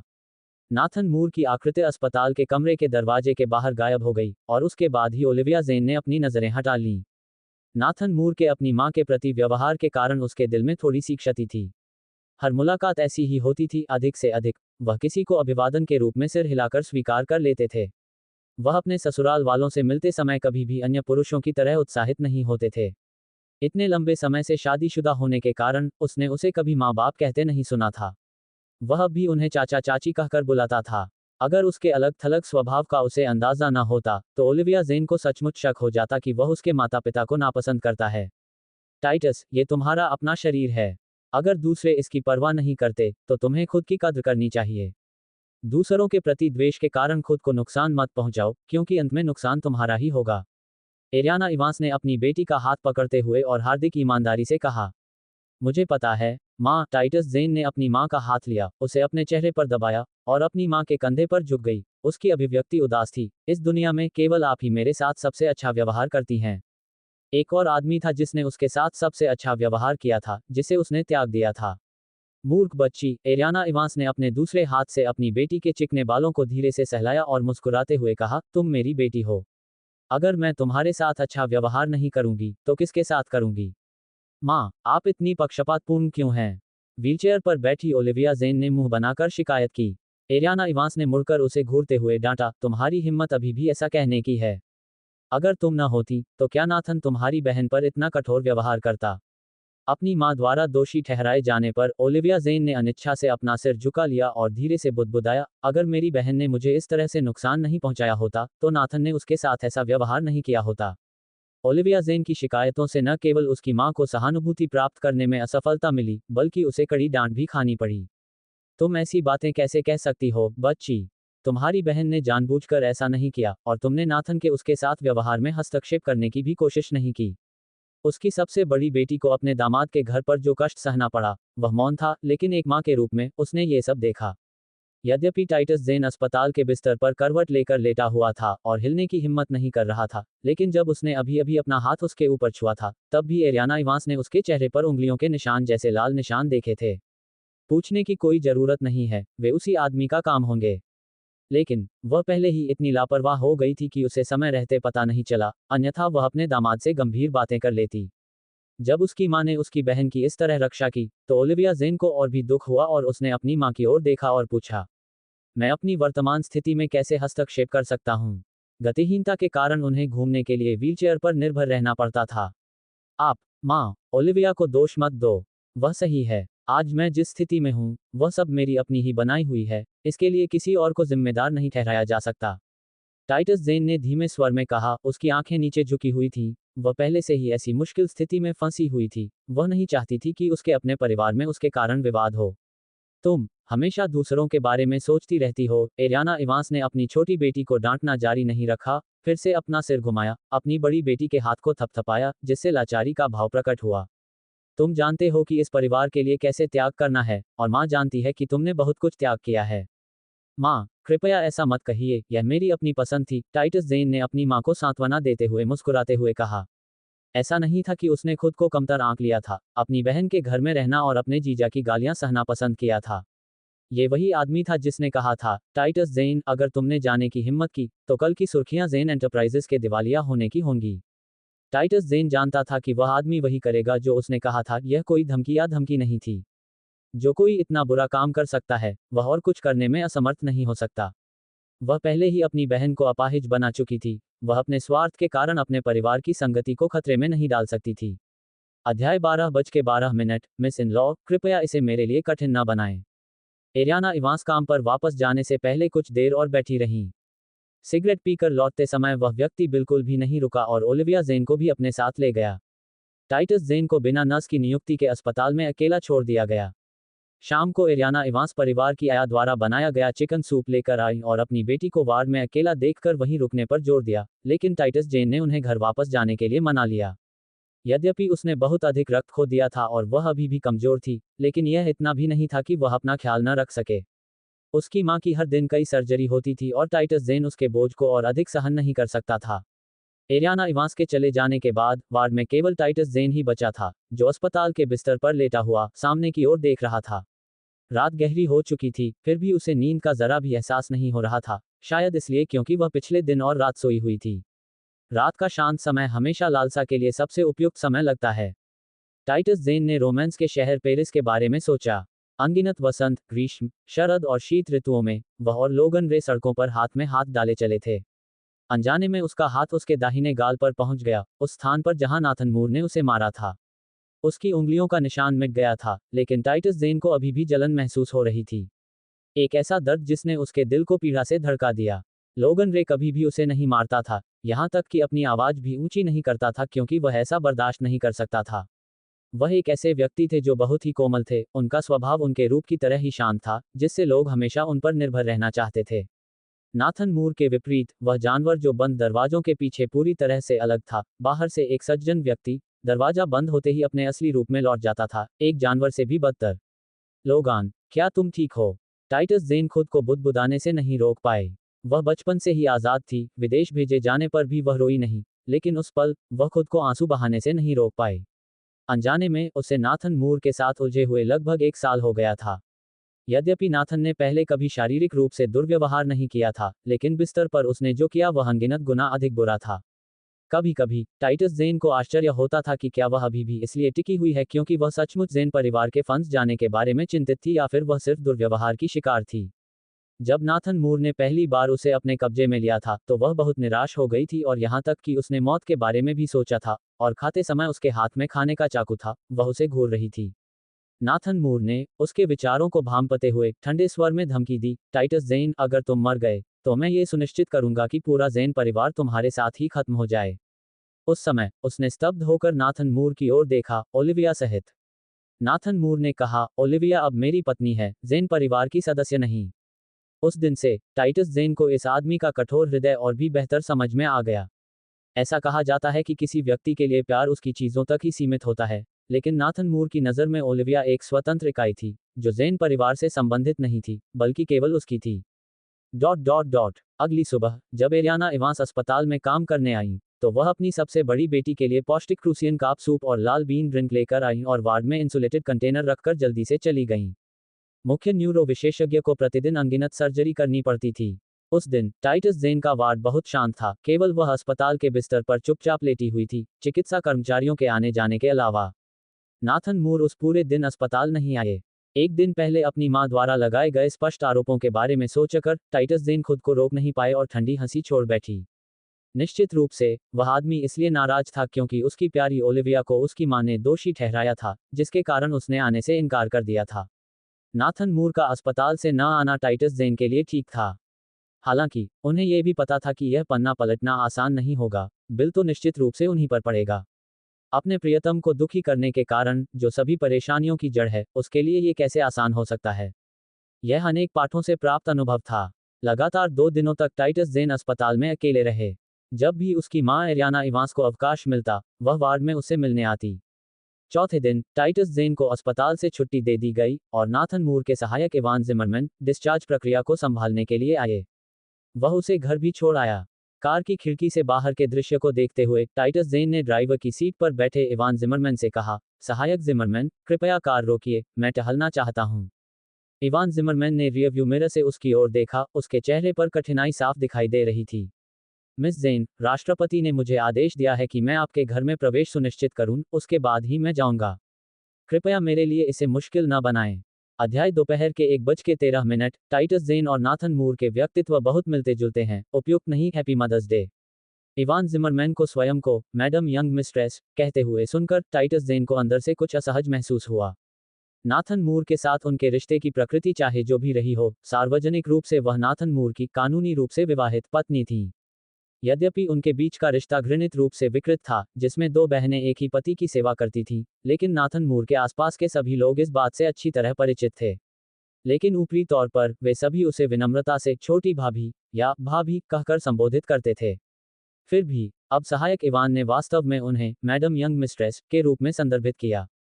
घर पर, यदि गृहस्वामी उसे इस तरह से संबोधित करता तो यह सहनीय था, लेकिन सहायक इवान के मुंह से यह सुनकर, टाइटस ज़ेन को यह एहसास नहीं हुआ कि यह शीर्षक एक अनुस्मारक या यहां तक कि एक जानबूझकर मजाक था। टाइटस ज़ेन ने नाराजगी से अपना चेहरा कस लिया। अपने शांत स्वभाव के लिए जानी जाने वाली महिला के रूप में, जैसे ही उसका चेहरा गंभीर हुआ, उसकी आवाज भी और भी ठंडी हो गई। मैं बस अकेले टहलने जाना चाहता हूं, मैं भाग कर नहीं जाऊंगा। सहायक इवान को समझाने में इतनी मुश्किल क्या है। इवान ने रियरव्यू मिरर से उसकी ओर देखा, वह कुछ असहज लग रहा था, क्योंकि उन्होंने अभी अभी जो शीर्षक इस्तेमाल किया था। यद्यपि उसके बॉस की पसंद उसकी बहन थी, लेकिन सार्वजनिक रूप से बॉस हमेशा उसे अपनी पत्नी ही कहता था। यह उपाधि अभी अभी उस वैध मैडम ओलिविया जेन के बचाव में इस्तेमाल की गई थी, जो शादी में मौजूद थी। अगर ये दुष्ट महिला ना होती, तो वैध मैडम व्हीलचेयर पर न होती, जिससे वह बाहर अपना प्रभाव दिखा पाती। क्या ये छोटी सी बात सहायक इवान को इतनी परेशानी दे रही है? एक सूचीबद्ध कंपनी के कार्यकारी सहायक का इतने छोटे से काम से जूझना सचमुच मुझे सहायक इवान की कार्यक्षमता पर रोजाना सवाल उठाने पर मजबूर करता है। ये देखकर कि इवान ने कोई जवाब नहीं दिया, टाइटस जेन ठंडे स्वर में व्यंग्य करने से खुद को नहीं रोक सका। ऐसा नहीं है, मैडम यंग मिस्ट्रेस। इवान ने रियरव्यू मिरर से टाइटस जेन की ओर देखा, वह समझाना चाहता था, लेकिन उसके शब्द पूरी तरह से बोलने से पहले ही कट गए। एक एकल, थोड़ा सा बढ़ता हुआ एकाक्षर, जिसमें अत्यधिक शब्द नहीं थे, ने स्पष्ट सावधानी का संदेश दिया, और उसकी भौहें भी उठ गईं, जिससे एक मौन लेकिन स्पर्शनीय दबाव पैदा हुआ। इवान ने अपने होंठ चाटे और शर्मिंदगी से भरा चेहरा दिखाया, तथा उसका स्वर और अधिक सम्मानजनक हो गया। माफ कीजिए मैडम, आपकी वर्तमान स्थिति हवा में बाहर जाने के लिए उपयुक्त नहीं है। क्या यह आपके बॉस की राय है? टाइटस जेन ने अपनी भौहें फिर से उठाईं, रियरव्यू मिरर के माध्यम से इवान को देखा, उसे विश्वास नहीं था कि नाथन मूर उसके बारे में इतना चिंतित होगा। ऐसा नहीं है, इवान ने रियरव्यू मिरर में फिर से देखा, उसकी अभिव्यक्ति थोड़ी अस्वाभाविक थी। यह मेरी अपनी राय है। बॉस ने उसे मैडम को घर ले जाने का आदेश दिया था, यदि वह बीच में ही उतर गई, तो वह कंपनी में वापस आकर रिपोर्ट नहीं कर पाएगा। टाइटस जेन ने फिर से रियरव्यू मिरर के माध्यम से हल्के से देखा, और आगे कोई जोर नहीं देते हुए, उसने अपने कंधों के चारों ओर शॉल लपेटा और खिड़की से बाहर देखने के लिए अपना चेहरा घुमाया। इवान ने मन ही मन राहत की सांस ली। सच कहें तो, उन्हें लगा कि उनके पीछे बैठी महिला वास्तव में उनके बॉस के लिए उपयुक्त नहीं थी। उन दोनों का व्यक्तित्व एक जैसा है, दोनों ही ठंडे हैं, जिससे लोगों को दमन का एहसास होता है। मैडम ओलिविया जेन बहुत बेहतर थी, उनका स्वभाव सौम्य और दयालु था, जो उनके बॉस के लिए पूरी तरह से उपयुक्त थी। दोपहर के भोजन के समय, अपने सामने रखे पौष्टिक सूप और शोरबे को देखकर, टाइटस जेन अपने होठों पर ठंडी हंसी छोड़े बिना नहीं रह सकी। क्या ये नाथन मूर के निर्देश पर गृहस्वामी के माध्यम से उसके लिए तैयार किए गए थे? क्या ऐसा इसलिए हो सकता है क्योंकि उसने उसे थप्पड़ मारा और उसकी अंतरात्मा जाग उठी? हाँ, उसे विश्वास नहीं था कि इस क्रूर आदमी में अभी भी विवेक है। यदि है भी, तो वह उसकी बहन ओलिविया जेन के लिए आरक्षित है। अपने सामने रखे सूप के कटोरे को दूर धकेलते हुए, टाइटस जेन को एक निर्दयी व्यक्ति से माफी स्वीकार करने में कोई रुचि नहीं थी। इसे ले जाओ और फेंक दो, मुझे ये पसंद नहीं है। बहन, तुम ऐसा व्यवहार क्यों कर रही हो? ओलिविया जेन ने मेज के शीर्ष से अपनी व्हीलचेयर पर बैठे हुए अप्रसन्नता से भौहें चढ़ाते हुए विरोध किया। ये हमेशा ऐसा ही होता था, जब भी नाथन मूर घर पर भोजन नहीं कर रहे होते थे, ओलिविया जेन मेज के शीर्ष पर बैठती थी, मानो लगातार सभी को याद दिला रही हो कि वह घर की सच्ची मालकिन है। अध्याय दोपहर के 2:14। जब नातान घर पर नहीं है तो मैं तुम सबको शिक्षा क्यों नहीं दे सकता? मैंने रसोई में पौष्टिक सूप बनाने का निर्देश दिया था, और तुमने न सिर्फ उसे पीने से मना कर दिया, बल्कि उसे फेंक भी दिया। क्या तुम्हें पता है कि नाथन अकेले बाहर पैसे कमाने के लिए कितनी मेहनत कर रहा है?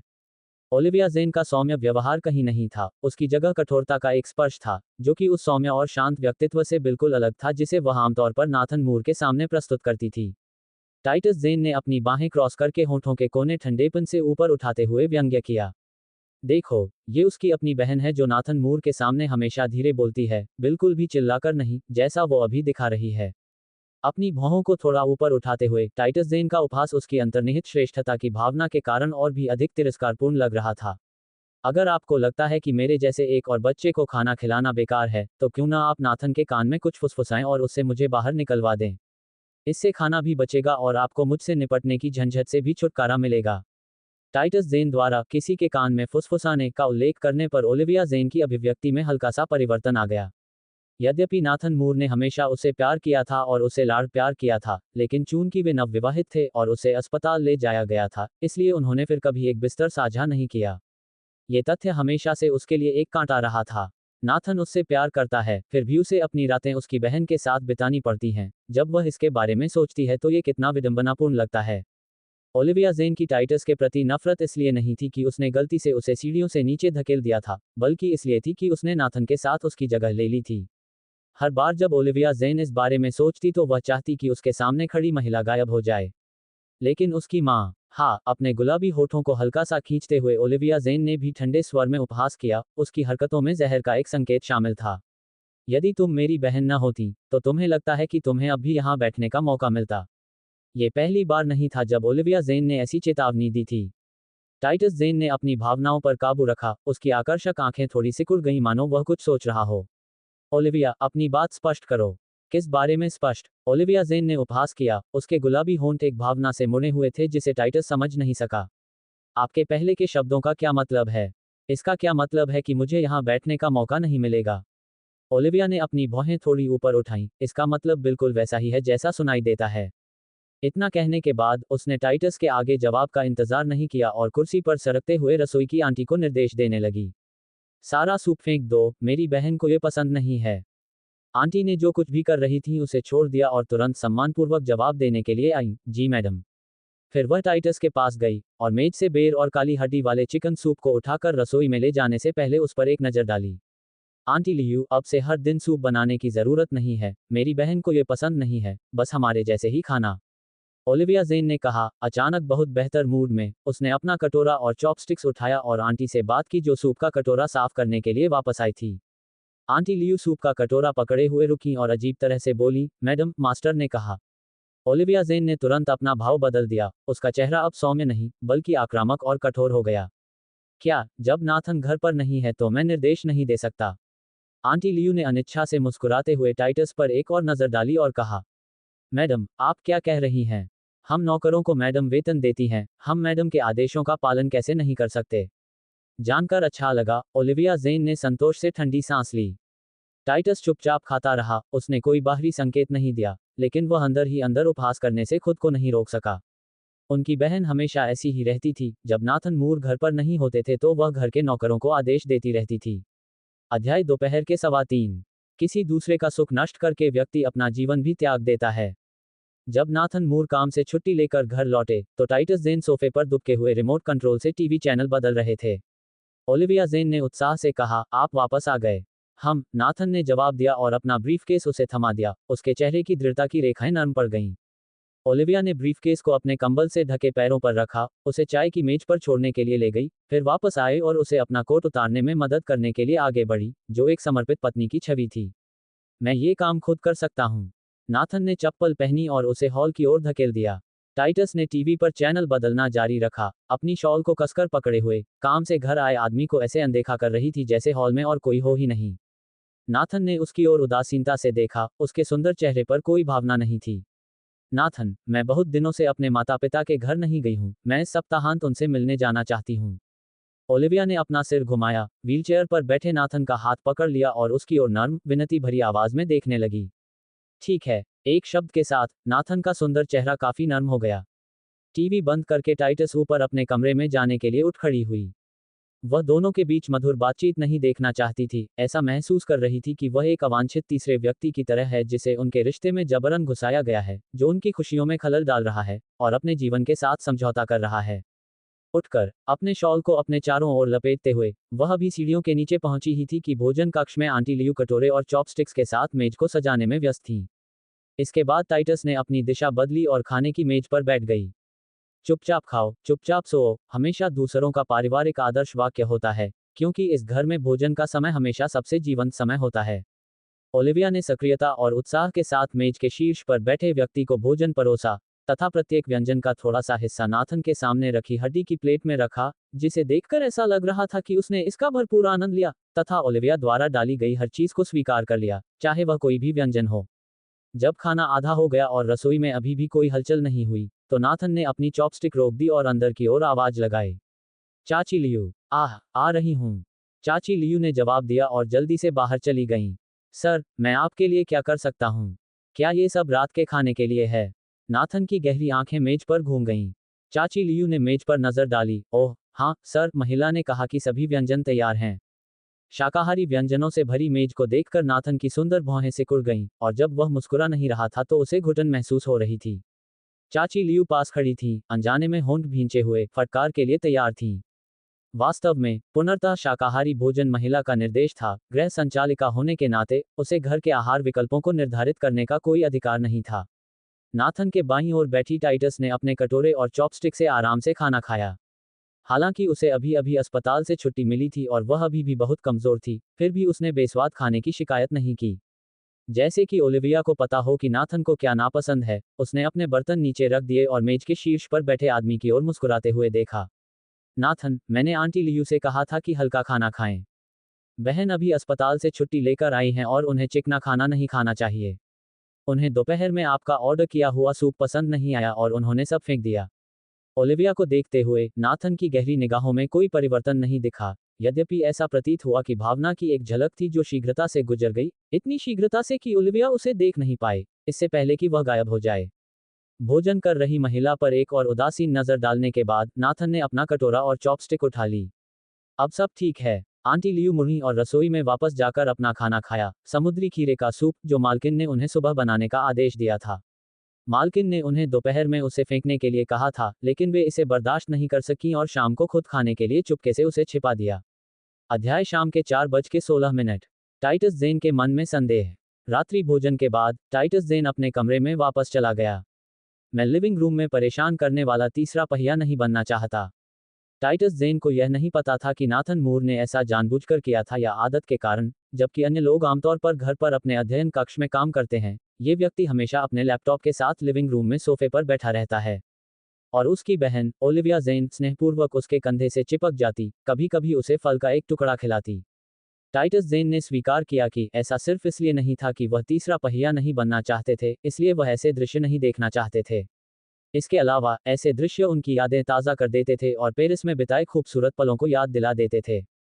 जब भी लोगन रे काम कर रहा होता, वह भी उसके साथ रहता, उतना ही निर्भर। विला के सबसे ऊपरी मंजिल पर गलियारे में सबसे दूर का कमरा। टाइटस जेन बिस्तर पर करवट लेकर लेटा हुआ था, अपने सिर को अपने हाथों से सहारा दे रहा था और सामने की ओर देख रहा था।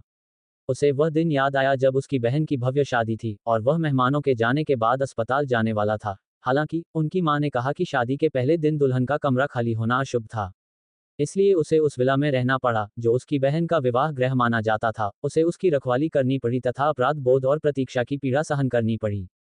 बाहर अंधेरा हो चुका था और विला में रहने वाली नौकरानियां आराम करने के लिए अपने कमरों में लौट गई थीं, लेकिन वह अभी भी हॉल में प्रतीक्षा कर रहा था और विला के सामने वाले गेट की ओर फर्श से छत तक की कांच की खिड़कियों से बाहर देख रहा था। वहां टिमटिमाती हुई रोशनियां थीं जो विला के करीब आती जा रही थीं। यह एक सेडान गाड़ी थी जो आ रही थी। टाइटस जेन उत्साहित होकर उठे और एक हाथ से सोफे के आर्मरेस्ट को कसकर पकड़ लिया। विला का दरवाजा जोर से खोला गया और सफेद दूल्हे के सूट में एक आदमी दरवाजे पर प्रकट हुआ। श्वेत दूल्हे का सूट अब साफ सुथरा नहीं था, वह इतना सिकुड़ गया था कि उसे पहचाना नहीं जा सकता था। उसके लेपल्स और पतलून पर खून के धब्बे स्पष्ट दिखाई दे रहे थे तथा सुबह जो लाल बोटाई उसने पहनी थी वह भी गायब थी। टाइटस जेन, जो अपनी बहन की हालत के बारे में पूछताछ करने वाला था, उस आदमी से निकलने वाली ठंडी आभा से चौंक गया, जो सोफे के आर्मरेस्ट को पकड़े हुए था, वहीं पर स्थिर खड़ा था। जो शब्द वह कहना चाहता था वह उसके गले में अटक गए थे। नाथन मूर एक क्षण के लिए रुके और फिर टाइटस जेन की ओर बढ़े, जिन्होंने अभी तक कोई प्रतिक्रिया भी नहीं दी थी, और पहले ही उनका हाथ पकड़कर उन्हें ऊपर खींच लिया था। चाहे वह कितना भी संघर्ष करता और हाथ पैर मारता, नाथन मूर तब तक चुप रहा जब तक कि वह उसे कमरे में खींचकर नहीं ले गया। आक्रोश में डूबा हुआ वह व्यक्ति अंततः बोला। उसे बेरहमी से बिस्तर पर पटकते हुए नाथन मूर ने कहा, ओलिविया एक दिन से नहीं उठी है और जब तक वह नहीं उठती आपको जाने की अनुमति नहीं है। इतना कहकर उसने दरवाजा जोर से बंद कर दिया। जब टाइटस जेन बिस्तर से उठकर दरवाजे की तरफ दौड़ा तो वह बाहर से बंद हो चुका था, और चाहे उसने कितना भी जोर से धक्का दिया हो और दरवाजा खोलो चिल्लाया हो, कोई फायदा नहीं हुआ। उस दिन से टाइटस जेन को कैद कर लिया गया, और यह कहना थोड़ा अजीब है कि सुदृढ़ कानूनी प्रणालियों के इस युग में उसे वास्तव में कैद कर लिया गया था। शुरुआत में यह मजबूरी थी, लेकिन अंत में अप्रत्याशित रूप से यह उनकी इच्छा से लिया गया निर्णय बन गया। यादें हमेशा रहस्यमय ढंग से कड़वी होती हैं। टाइटस जेन पलट गया और सामने की ओर देखता रहा। वह समझ नहीं पा रहा था कि अपनी बहन ओलिविया जेन की भव्य शादी के दिन घर पर सीढ़ियों के कोने पर उसने ओलिविया का हाथ पकड़ लिया था, और जब ओलिविया चिल्लाई तो उसने स्पष्ट रूप से देखा कि ओलिविया रेलिंग को पकड़े हुए थी। वह कैसे गिर सकती है? क्या ये कहना कि यह जानबूझकर किया गया था? टाइटस जेन को इस बात पर यकीन ही नहीं हुआ। क्या ओलिविया ने उसे फंसाने के लिए सचमुच अपनी जान जोखिम में डाल दी थी? और उस गिरावट के साथ उसकी रीढ़ की हड्डी टूट गई और उसे जीवन भर व्हीलचेयर पर बैठना पड़ेगा। अगर वास्तव में ऐसा था तो इस फ्रेम अप की कीमत वास्तव में बहुत अधिक थी। ये घटना हमेशा से टाइटस जेन के दिल में एक रहस्य बनी रही थी। अध्याय शाम के 5:17। ओलिविया जेन ने कहा, मैं अन्य तरीकों से भी आपकी मदद कर सकती हूँ। नाथन मूर ने अपना लैपटॉप बंद किया, उसे एक तरफ रख दिया, और ओलिविया जेन को उसकी व्हीलचेयर से उठाकर सीढ़ियों से ऊपर चले गए। युवाया चुनिया जल्दी से पीछे पीछे दौड़ी और दूसरी मंजिल पर स्थित शयन कक्ष का दरवाजा खोला। नाथन मूर ओलिविया जेन को बेडरूम में ले गए, चुनिया बिस्तर की ओर दौड़ी, और मालिक द्वारा मालकिन को लिटाने के लिए बिस्तर को पीछे की ओर पलट दिया। इसमें कोई आश्चर्य की बात नहीं है कि टाइटस जेन नेथन मूर को अजीब समझता था। ओलिविया जेन आखिरकार वह महिला थी जिसे वह सबसे अधिक प्यार करता था, उसकी वैध पत्नी। फिर भी उनकी शादी के बाद वे अलग अलग कमरों में सोते थे, कभी एक ही बिस्तर साझा नहीं करते थे। नाथन मूर ने ओलिविया जेन को बिस्तर पर लिटा दिया, उनकी स्पष्ट उंगलियां कुशलता से उसकी पोशाक के बटन खोल रही थीं, जबकि चुनिया ने नाइट गाउन लाकर बिस्तर पर बिछा दिया और कमरे से बाहर जाने से पहले अपने कर्तव्यों को पूरा किया। शयन कक्ष में केवल नाथन मूर और ओलिविया जेन ही बचे थे। ओलिविया जेन बिस्तर पर चुपचाप बैठी रही और उस आदमी की सावधानीपूर्वक देखभाल का आनंद लेती रही। ओलिविया को नाइट गाउन पहनाने और बिस्तर पर लिटाने में मदद करने के बाद नाथन मूर ने उसे सावधानीपूर्वक बिस्तर पर लिटाया, उसके माथे को चूमा और कहा, शुभ रात्रि। जैसे ही वह मुड़ा, उसकी कलाई को किसी ने कसकर पकड़ लिया। ओलिविया जेन ने उसका हाथ पकड़ रखा था। अपनी नजर घुमाकर उसने महिला की आशा भरी आंखों से नजरें मिलाईं। नाथन, ओलिविया जेन ने कहा, उसकी आवाज नर्म और नम्र थी, उसके नाजुक चेहरे पर विनती का भाव झलक रहा था। रात भर मेरे साथ रुको। नाथन मूर की नजरें झुक गईं, उनकी निगाहें कलाई पर टिक गईं, उनके सुंदर चेहरे पर कोई बदलाव नहीं दिखा, उनकी मोटी पलकें उनकी आंखों में छिपी भावनाओं को छिपा रही थीं। उसने अपना दूसरा हाथ उठाया, ओलिविया के हाथ पर रखा जो उसकी कलाई को पकड़े हुए था, और धीरे से उसे हटा दिया। नाथन, ओलिविया जेन ने अपनी भौहें सिकोड़ ली, उसकी अभिव्यक्ति आहत थी। नाथन मूर पीछे मुड़े, उनके पतले होंठ एक कोमल चाप में मुड़ गए। मूर्ख लड़की, मैं पहले कपड़े बदलने के लिए अपने कमरे में जा रहा हूँ। नाथन की यह बात सुनकर ओलिविया जेन को राहत मिली, तो फिर जल्दी से वापस आओ। ठीक है। नाथन मूर ने अपने होठों पर मुस्कान ला दी और कपड़े बदलने के लिए अपने शयन कक्ष में लौट गया। कुछ मिनट बाद नाथन मूर अब अपने पजामा में ओलिविया जेन के कमरे में लौट आया। सादे डिजाइन के गहरे रंग के पजामा, जिसमें पारंपरिक छोटा सा लेपल था, ने ओलिविया की निगाहों को थोड़ा धुंधला कर दिया। पहले जब वह अपनी बहन के कमरे में जाता था तो वह रेशमी वस्त्र पहनता था, जिसमें कमर के चारों ओर एक पट्टा बंधा होता था, जिससे उसकी छाती और निचले पैर का थोड़ा सा हिस्सा दिखाई देता था। नाथन मूर ने चादरें उठाईं और शुभ रात्रि कहते हुए बिस्तर पर लेट गए, फिर सुविधाजनक ढंग से बेडसाइड लैंप को बंद कर दिया। ओलिविया जेन ने अपने शरीर को थोड़ा सा हिलाकर नाथन मूर के हाथ को पकड़ लिया और उसे अपने सिर के ऊपर से लपेटकर उस पर टिका दिया। नाथन, अंधेरे में ओलिविया जेन ने संकोचपूर्वक पुकारा। नाथन मूर बिस्तर पर लेटे हुए थे, उनका एक हाथ ओलिविया जेन के तकिए पर था और दूसरे हाथ से उन्होंने उनका हाथ पकड़ रखा था। दरअसल ओलिविया जेन ने अपने होंठ चाटे, झिझकते हुए, हम अन्य तरीके भी आजमा सकते हैं। नाथन मूर ने अपनी आंखें बंद कर लीं और बिना किसी विशेष भावना के धीमे स्वर में उत्तर दिया।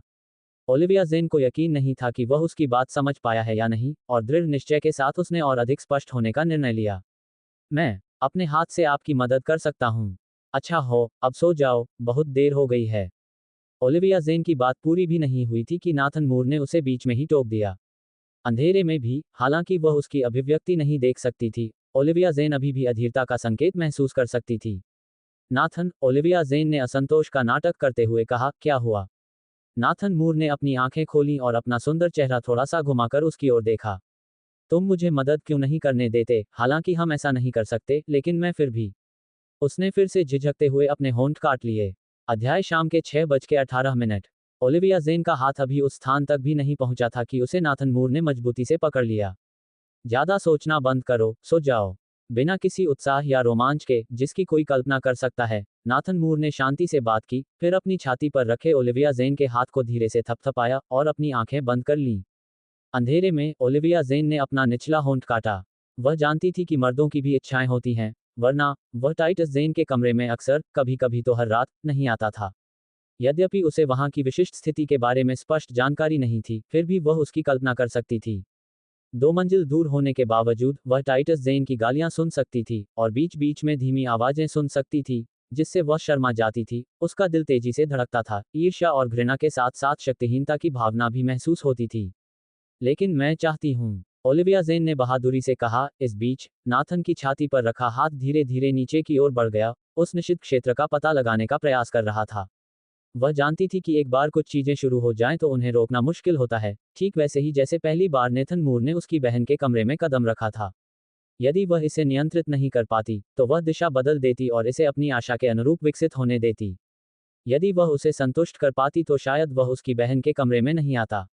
ओलिविया। लेकिन ओलिविया जेन का हाथ अभी उस संवेदनशील स्थान को छू भी नहीं पाया था कि नाथन मूर ने उसे मजबूती से पकड़ लिया। उसके ऊपर से एक ठंडी आवाज उठी, जिसमें चेतावनी थी, और अंधेरे में यह विशेष रूप से स्पष्ट थी। नाथन। ओलिविया जेन ने शिकायत में अपने होंठ सिकुड़े, अपने बगल में खड़े आदमी की ओर देखा, और वे शब्द बोले जिन्हें कहने से वह हमेशा डरती रही थी। मुझे चाहिए। अतीत में, नाथन ने उसे अनगिनत बार गले लगाया था, उसे चूमा था, जलती हुई सांसों के साथ उसके कान में फुसफुसाया था, उससे पूछा था, ओलिविया, क्या मैं? उस समय उसने कहा था कि वह अपनी पहली मुलाकात को अपनी शादी की रात के लिए बचा कर रखना चाहती है, ताकि वह उसके लिए सबसे अच्छा उपहार बन सके। ओलिविया जेन ने स्वीकार किया कि यह आदमी उससे सच्चा प्यार करता था, वह किसी भी चीज के लिए मजबूर करने के बजाय ठंडे पानी से नहाना पसंद करेगा। दरअसल, वह भी खुद को उसके हवाले करना चाहती थी, लेकिन अच्छी बच्ची, परेशान मत हो।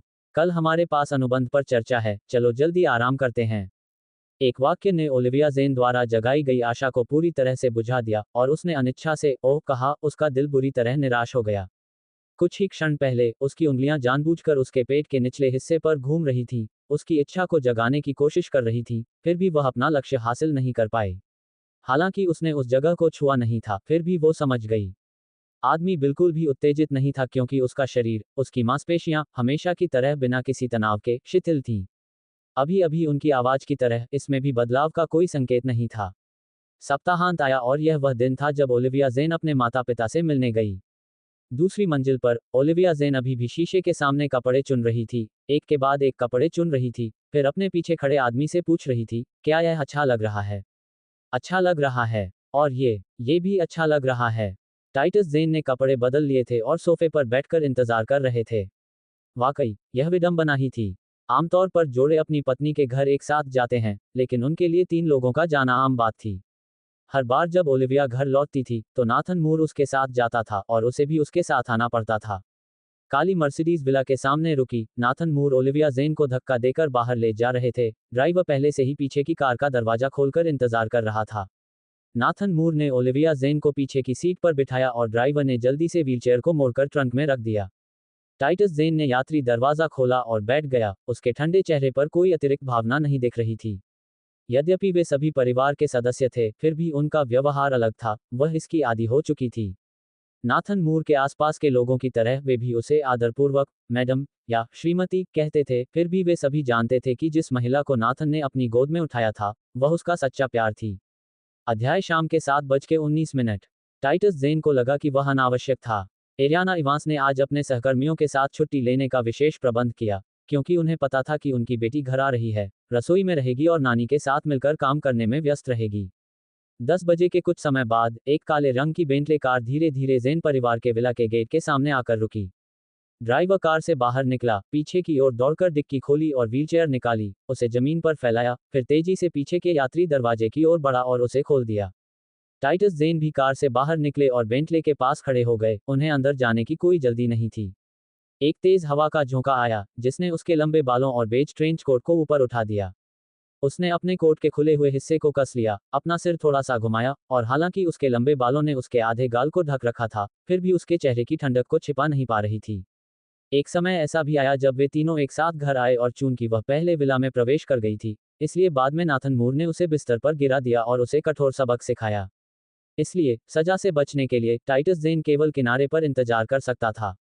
नाथन मूर कार से बाहर निकले, ओलिविया जेन के शरीर पर अपना कोट डाला और फिर उसे उठाकर व्हीलचेयर पर बिठाया। उनकी गतिविधियां अभ्यासपूर्ण और स्वाभाविक थीं, तथापि अत्यंत सावधान थीं।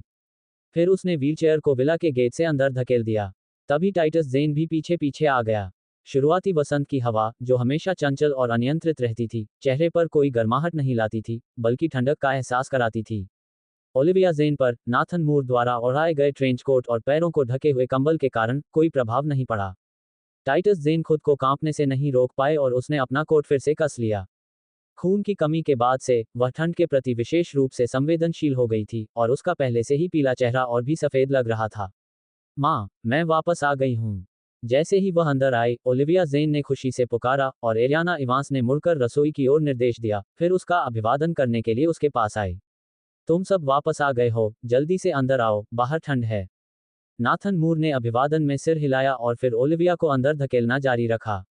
एरियाना इवांस ने बिना कुछ कहे धीरे से भौहें सिकोड़ लीं, लेकिन जब उन्होंने अपनी बड़ी बेटी को उन दोनों के पीछे आते देखा, तो वह जल्दी से उनके पास गईं, अपनी बेटी का हाथ पकड़ा और उसे ऊपर से नीचे तक देखा। उनकी भौहें सिकुड़ गईं। आपने कुछ ही दिनों में इतना अधिक वजन कैसे कम कर लिया? टाइटस ज़ेन ने मुस्कुराते हुए कहा, माँ, क्या आपको पता नहीं था? वजन कम करना आजकल चलन में है। बकवास। एरियाना इवांस ने अप्रसन्नता से भौहें चढ़ाईं। तुम पहले से ही इतनी पतली हो, खोने को क्या बचा है? अगर तुम और ज्यादा खो गई तो हवा तुम्हें उड़ा ले जाएगी।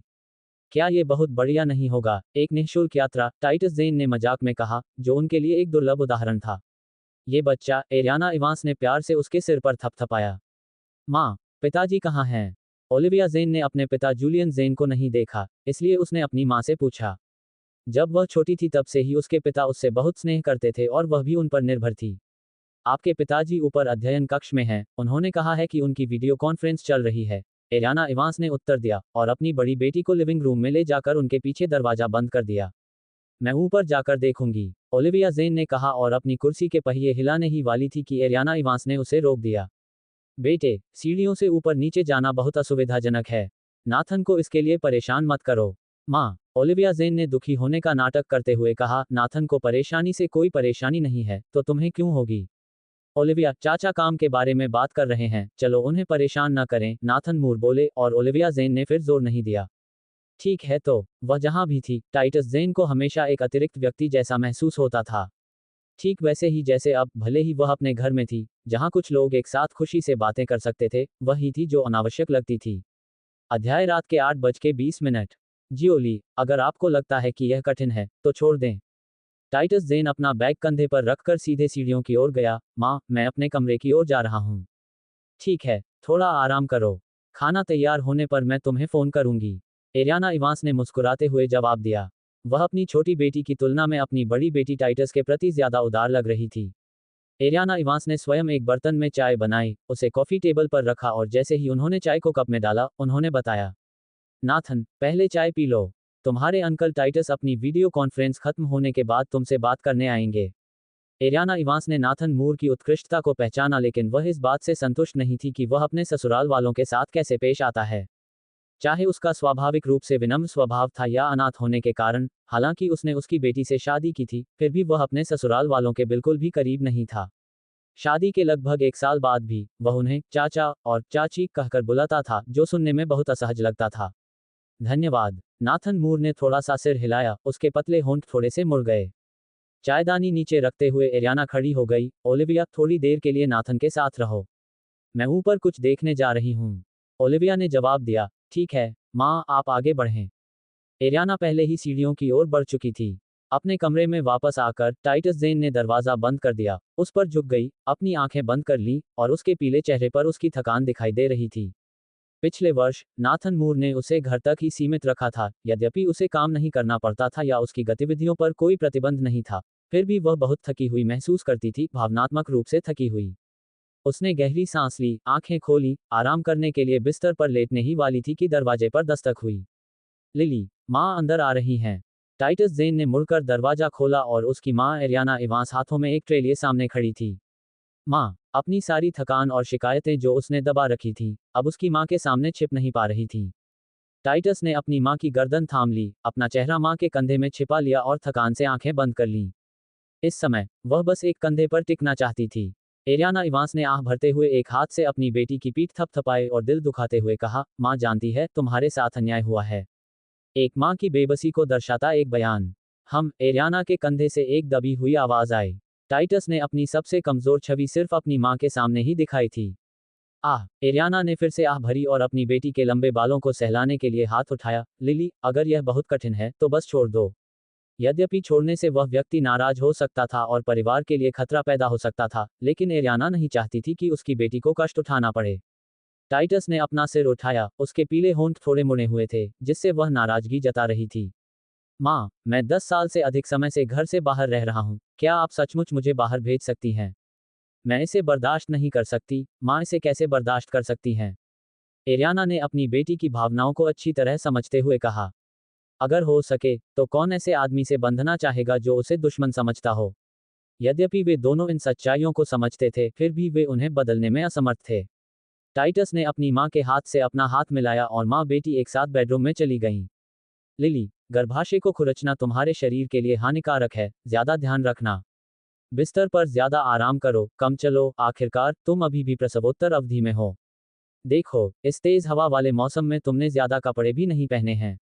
एरियाना ने ट्रे को फर्श से छत तक की खिड़की के पास छोटी गोल मेज पर रख दिया और खुद को डांटने से रोक नहीं पाई।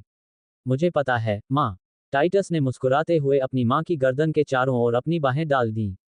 ठीक है, इतनी बड़ी उम्र में भी शर्मीली बन रही है, हंसी का डर नहीं है। हालांकि एरियाना ने ऐसा कहा, लेकिन उसके चेहरे पर प्यार भरा भाव था। माँ ने तुम्हारे लिए लाल खजूर का सूप बनाया है, इसे गर्म पी लो, ये रक्त की पूर्ति में मदद करता है। धन्यवाद, माँ। टाइटस मुस्कुराया और अपनी माँ के गाल पर चुंबन किया। ये बच्चा। एरियाना ने हार मानते हुए अपना सिर हिलाया। अध्याय रात के 9:21। जब भी मैं नाथन को उसके कमरे में जाते देखता हूँ, तो उसे मार डालने का मन करता है। दूसरा अपडेट। दोपहर के भोजन के बाद जूलियन जेन ने शतरंज की बिसात बिछाई और नाथन मूर को उसके साथ खेलने के लिए आमंत्रित किया। दोनों व्यक्ति एक दूसरे के सामने बैठे थे और पीले रंग की शीशम की शतरंज की बिसात कॉफी टेबल के ठीक बीच में रखी हुई थी। किसी कारण से टाइटस जेन को हमेशा लगता था कि उसके पिता उसे ज्यादा पसंद नहीं करते, जैसे कि अब वह और उसकी बहन दोनों घर पर थे। फिर भी उसके पिता ने केवल उसकी बहन को इशारा किया, आओ ओलिविया, पिताजी के पास बैठो, मुझे कुछ सलाह दो। ओलिविया जेन वहां पहुंची। जाहिर है उन्हें खेल की ज्यादा जानकारी नहीं थी, फिर भी वे लगातार एक रणनीतिकार की भूमिका निभा रही थीं। उनके मार्गदर्शन में उनके पिता हार गए, लेकिन उन्होंने बस एक बेबस मुस्कान के साथ सिर हिलाया। तुमने जरूर जानबूझकर मुझे नाथन से हारने दिया होगा। ओलिविया जेन ने असंतोष में अपनी जीभ बाहर निकाली और कहा, आपको किसने कहा कि मैं आपकी मदद करूं, जबकि मैं अच्छी तरह से जानती हूं कि मुझे ज्यादा समझ नहीं है। फिर भी उनके पिता ने कुछ नहीं कहा और शतरंज की बिसात फिर से बिछा दी तथा दूसरे खेल की तैयारी करने लगे। टाइटस जेन ने यह कहने का साहस किया कि यदि वह टीम को सलाह दे रहे होते और उनके पिता मैच हार जाते, तो वह निश्चित रूप से दुखी होते। एक समय था जब उन्होंने अपने पिता और चाचा को शतरंज के खेल को लेकर गुस्से से लाल होते देखा था, जबकि आज वह इतने उदार नहीं हैं। उनकी मां रसोई में नौकरानी के साथ कुछ अज्ञात काम कर रही थी और टाइटस जेन उठकर ऊपर अपने कमरे में लौट गया। अपने पिता और अपने पति को शतरंज का खेल खेलते हुए देखकर ओलिविया जेन ने ऊबकर अपना मुंह ढक लिया और जम्हाई लेते हुए कहा, तुम लोग शतरंज खेलो, मैं जाकर देखती हूँ कि माँ क्या कर रही है। ये कहने के बाद वह रसोई घर में चली गई। एरियाना इवांस रसोई में शाम के खाने के लिए सामग्री व्यवस्थित कर रही थी। अपनी बेटी को अंदर आते देख वह मुस्कुराई और डांटते हुए बोली, रसोई में बहुत भीड़ है, तुम यहाँ क्यों घूम रही हो। बोलते हुए उसने अपने हाथ पोंछने के लिए तौलिया उठाया और ओलिविया जेन को रसोई से बाहर धकेल दिया। पहली मंजिल के अंतिम छोर पर स्थित कमरा, जिसका उपयोग मूलतः भंडारण के लिए किया जाता था, ओलिविया जेन द्वारा व्हीलचेयर का उपयोग शुरू करने के बाद से ही उसके अस्थायी शयन कक्ष के रूप में उपयोग के लिए खाली कर दिया गया था।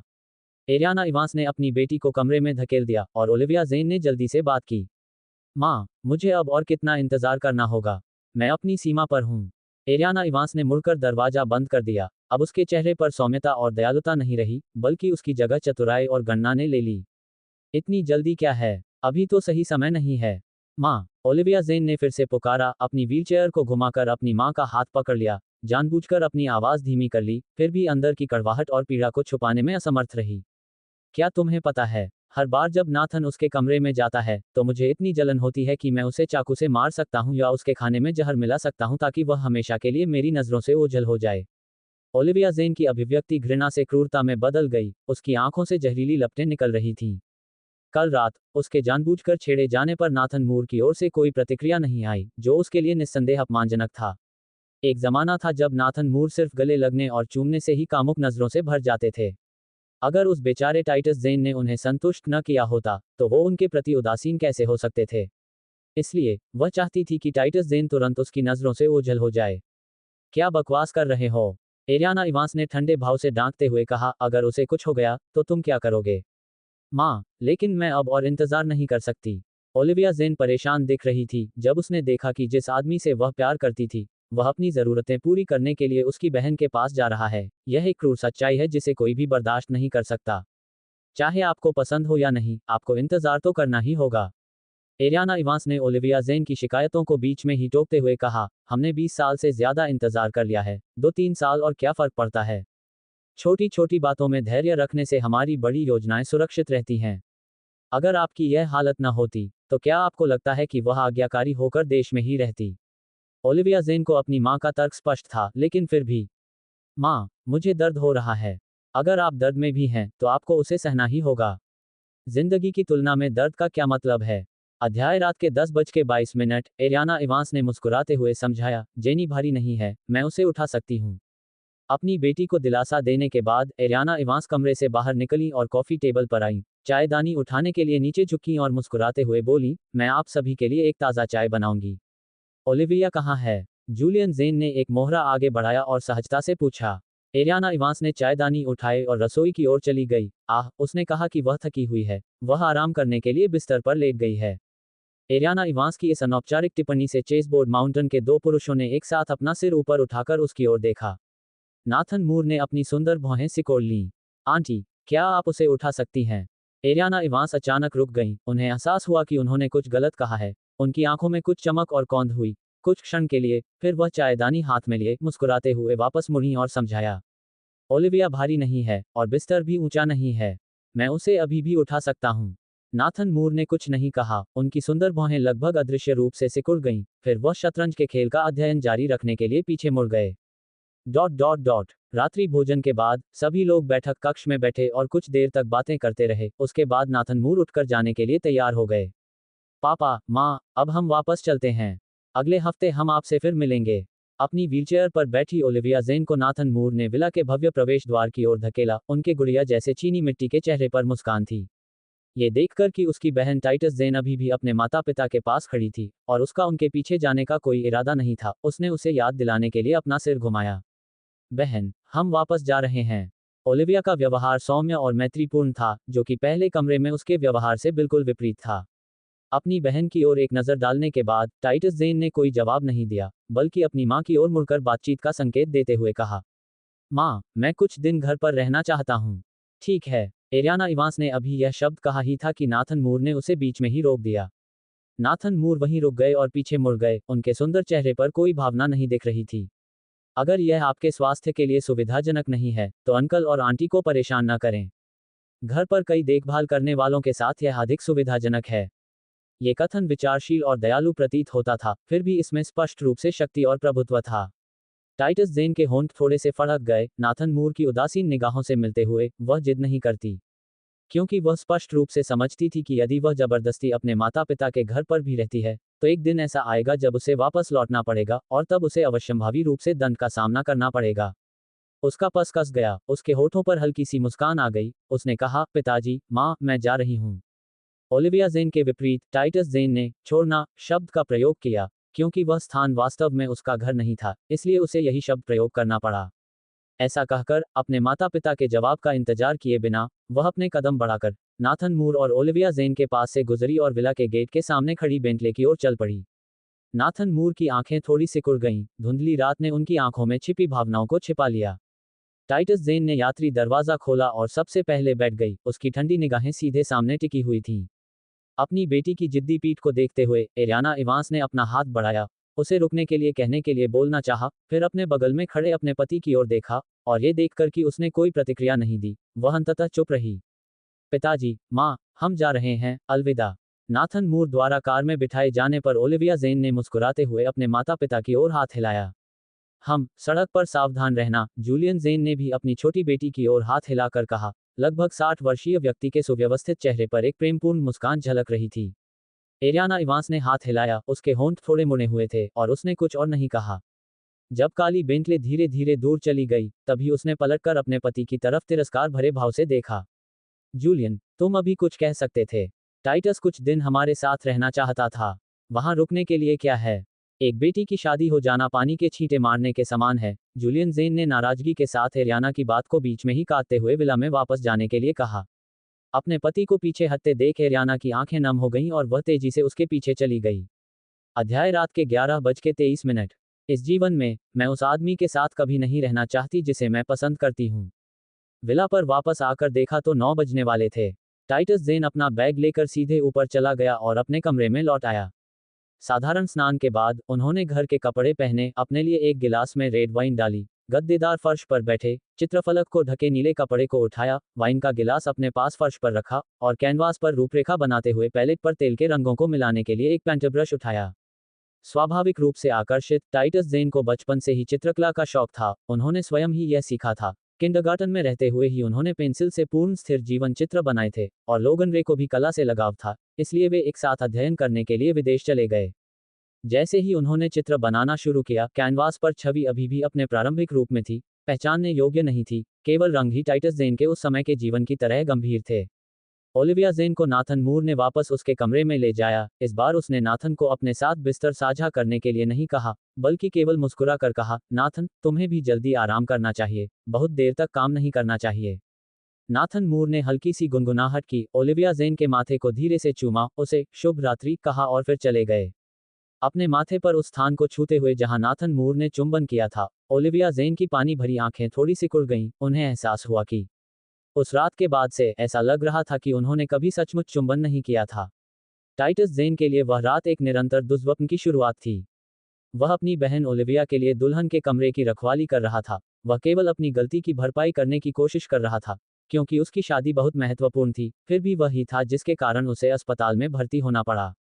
कुछ दिनों बाद ओलिविया होश में आए और डॉक्टर ने कहा कि उसे जीवन भर व्हीलचेयर तक ही सीमित रहना होगा। उस दिन एक क्रोधित व्यक्ति ने टाइटस ज़ेन की बांह पकड़ ली, उसके प्रतिरोध को नजरअंदाज करते हुए उसे विला की सबसे ऊपरी मंजिल पर खींच लिया, उसे सबसे भीतरी बेडरूम में फेंक दिया, फिर मुड़कर उसे दीवार से चिपका दिया। उसकी बड़ी हथेली टाइटस ज़ेन की गर्दन पर कसी हुई थी, उसकी काली आंखें खून की प्यासी चमक बिखेर रही थीं। तुम दुष्ट औरत हो, क्योंकि तुमने मेरी औरत को नुकसान पहुंचाया है, इसलिए तुम जीवन भर उस आदमी के साथ नहीं रह पाओगी जिसे तुम पसंद करती हो। ऐसा क्यों होना चाहिए? नाथन मूर के ठंडे शत्रुतापूर्ण आभा का सामना करते हुए टाइटस ज़ेन को जरा भी डर नहीं लगा, लेकिन उसके बाद के शब्दों ने उसे सचमुच डरा दिया। नाथन मूर के पतले होंठ एक अहंकारी मुस्कुराहट में बदल गए। उन्होंने ठंडी हंसी के साथ कहा, क्यों?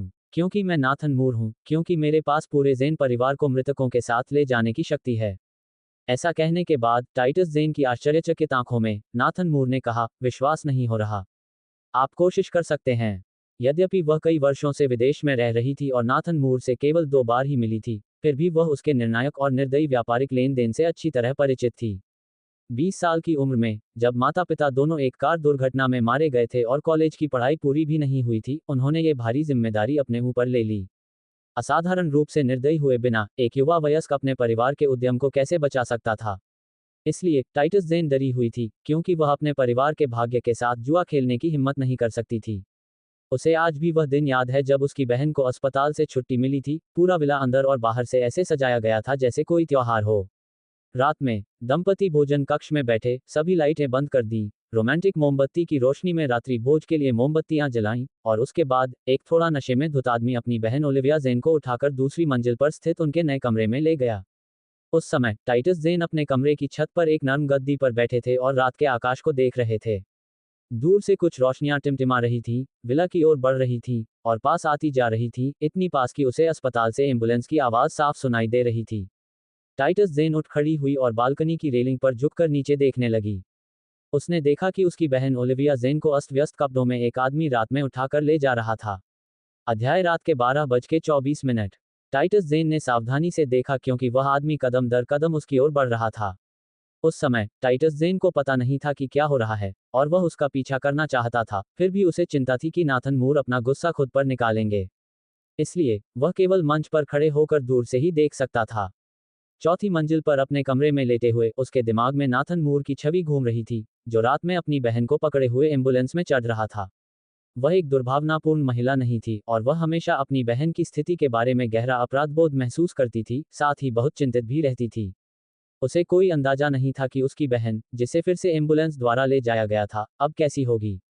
धीरे धीरे इंजन चालू होने की आवाज आई, जो करीब आती जा रही थी, और टाइटस ज़ेन बिस्तर से उठे और नंगे पैर दौड़ते हुए मंच के सामने पहुंचे।